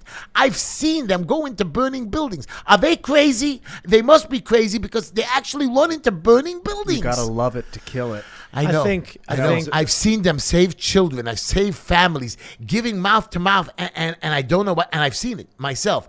I'm telling you, I love firemen. I really do. I should have said that to you before. My firemen are the favorite people on the planet. I'll tell you, anybody, these people would run into a skyscraper that had just had a plane smash into it with debris falling from the sky, people burning, and they ran into it. And man, those firefighters, it's a sad story. They risked everything. Either are they crazy or they angels. A little crazy. No. My dad was a fireman. His dad. He's a little crazy. They're not crazy. They are They're just angels. like- You don't understand selfless. it. They're selfless. I mean, I grew up with it. That's the beauty of it. This is who we have to teach our But he children did tell to be me like. you gotta love it to kill it. About Doesn't fire. make it. You gotta love about anything. Anything you do, you gotta. I personally believe you gotta struggle through life until you get to something you do great. But of course, they have to love it, especially when you're putting your lives on the line. How come we Fire's don't have a firefighter video game? I feel like that'd be a that'd be good great. third-person video game. There's an Atari game. Where But you like spray imagine the like hose. but imagine like really good graphics and it's just a firefighter and you're going in. You're up against the heat and the oxygen. I mean, that'd be a cool smoke. game. A VR game, That'd dude, be with the super smoke cool. Yeah, clouding wow. your eyes. You could duck down. Not even that complicated, just like different scenarios of a firefighter going in and I rescuing want to be a people partner in this action here. Yeah, Maybe I let's can do get it. some money. But that could be an here. exhilarating Right, game. you could fund the know? campaign a little bit. Yeah, HeshyTischler.com. I know, guys. I said it a million times. Just remember it, okay, guys? I'm broke. What's your social media? I am. I see it on you got a press page. So it's called justenoughheshy@gmail.com. That is my email. And of course, I have Just Enough Heshy Twitter, Just Enough Heshy Instagram, Just Enough Heshy, what's the other thing? Facebook, Heshy Tischler, Harold Tischler. What else do I have? There's one more thing. YouTube, got Just Twitter. Enough Yeah, Heshy. yeah. There you I go. got Twitter, yeah. Even though there's a couple of fake Twitters, just stick to Just Enough Heshy, guys. There you go. And that's it. And if you want to contact me, I try to get back to everybody sooner or later. I do pick up calls, leave messages. I know the messages get full. I do serve my community to the best that I can. And if I can't, I will try to get you somebody else or send you to the right place. Listen, I got a lot of experience behind me. I'm not a big shot. I'm not going to tell you which doctor is going to save your life. But if I don't like something, I'm going to tell you to stay away from it. I'm telling you not to go to the hospital because there's a reason not to go to that stupid hospital that killed so many people. I have a guy, Danny, who lives by me. He was on my show, and people didn't believe me. He says, Heshy saved my life. I didn't save him. All I did was say, Danny, the doctor said you're going to die here. I have a spare apartment. Come home with us. Linda and me will take care of you. He lives by us to this day. He thanks me all the time. I said, there's nothing to thank me for. Just pay the rent. It's a There you joke. go. That was a joke. It was a joke. That's fair. That's fair. Yeah. So, said you got a show, right? 9 Yeah. o'clock on Wednesday. Wednesday nights, 9 o'clock. On It's on YouTube and Facebook. It goes out live on YouTube and Facebook. Just Enough Heshy. You can subscribe to it. And we do, we rerun it afterwards, or you can always get it. And it's on a local radio station called 620 AM. Oh, cool. WNSR. It's a regular live station. It has like about 100,000 listeners. And and I try to cry and complain and tell the truth. And of course, my show always starts with a quote and a joke. I have a quote of the day and I joke. And yes, the joke is always about Linda. There you go. Yeah. So sometimes it's a bad joke and I know the door is double locked, You got to tune in. I'm in big trouble. Linda, I got flowers. Heshy, thanks for hanging out with us, man. Thanks for letting me come down. It was great. I had a great day. I met some great people in Baltimore. I got a free meal, by the way. Some guys treated us to a meal. Wonderful, wonderful guys. And I almost got into the White House. I think I still might get back, but I tried to get in, but the Secret Service says, you're you too in. fat. No. But Thanks for everything else you're doing in the community and fighting Thank for. you. And when you guys for the come to kids Brooklyn, come check us out. Heck yeah. I will show you around. I will show you what he's done to my town. And I'm not running away. I'm here to stay. I'm here to go. I promise you I'm going to do a better job. And I'm hoping and I'm praying to God. Yes, I'm praying to God that he gives me the wisdom and the guidance to do well. And I thank you. Thank you for letting me come. You're wonderful guys. And Ian, I really do believe you're handsome. I love you. Okay. I love you. Did I my tell you friend. I love you? Friends. You know I wasn't picking on you. It was I know Tim. you weren't. Tim told me to do it. Well, he's an animal. I know. Before the show, terrible. so you gotta just tear Ian Yeah, apart. get him, rip him Yeah. apart. Yeah, Lydia, bad, bad. Friends, you can follow me on Twitter, Instagram, Parler at Timcast. You can check out my other YouTube channels, youtube.com/Timcast and youtube.com/Timcast News. You can also follow Ian. Yo, homies, smash that like button and follow me at Ian Crossland anywhere. Anywhere on all social medias. Can I say smash that like button? Say Yes. it. Smash the like button, Oh my babies. goodness gracious. To me straight. Oh, God. I have You mental can also, problems. I know. You can follow Lydia. You can At follow Sour me. Patch Lids. I feel really quiet now. Sour Patch Lids, LYDS. And you want to do a shot of the sign real quick? yeah. We got it all set up Let's- and nice let's for see. There we go. Oh, look at Heshy that. Tischler. Look at that. Oh, snap. Heshy, there you go. The love right you. person. The right person fighting for you. Check it out. HeshyTischler.com. Excellent. Thanks for coming on the show. Thank you so much. And my brothers. we'll have you back some By the some way, point. Lydia, We'll figure you it out. know, I love women. I was not making jokes of the women. I respect women very much. Okay, Linda, I'm in big trouble. I gotta with meet that. Linda. You are. You I know, gotta meet You know, her. I don't really let anybody see Linda. You know what I mean? Everybody knows Linda because I talk about her, but she never comes out to the public. I took her yeah. once to a park, and when we opened up one of the parks, Linda, we're all running after Linda, not me. I said, I'm the hero, idiots. Come on, man. I'm the one. No, Linda's the good one. Damn her. Oh, man. All right, everybody. We're back tomorrow at 8 p.m. live. So make sure you subscribe, hit the like button, hit the notification bell. Thanks for hanging out, and we will see you all tomorrow at 8. All right. Bye, guys.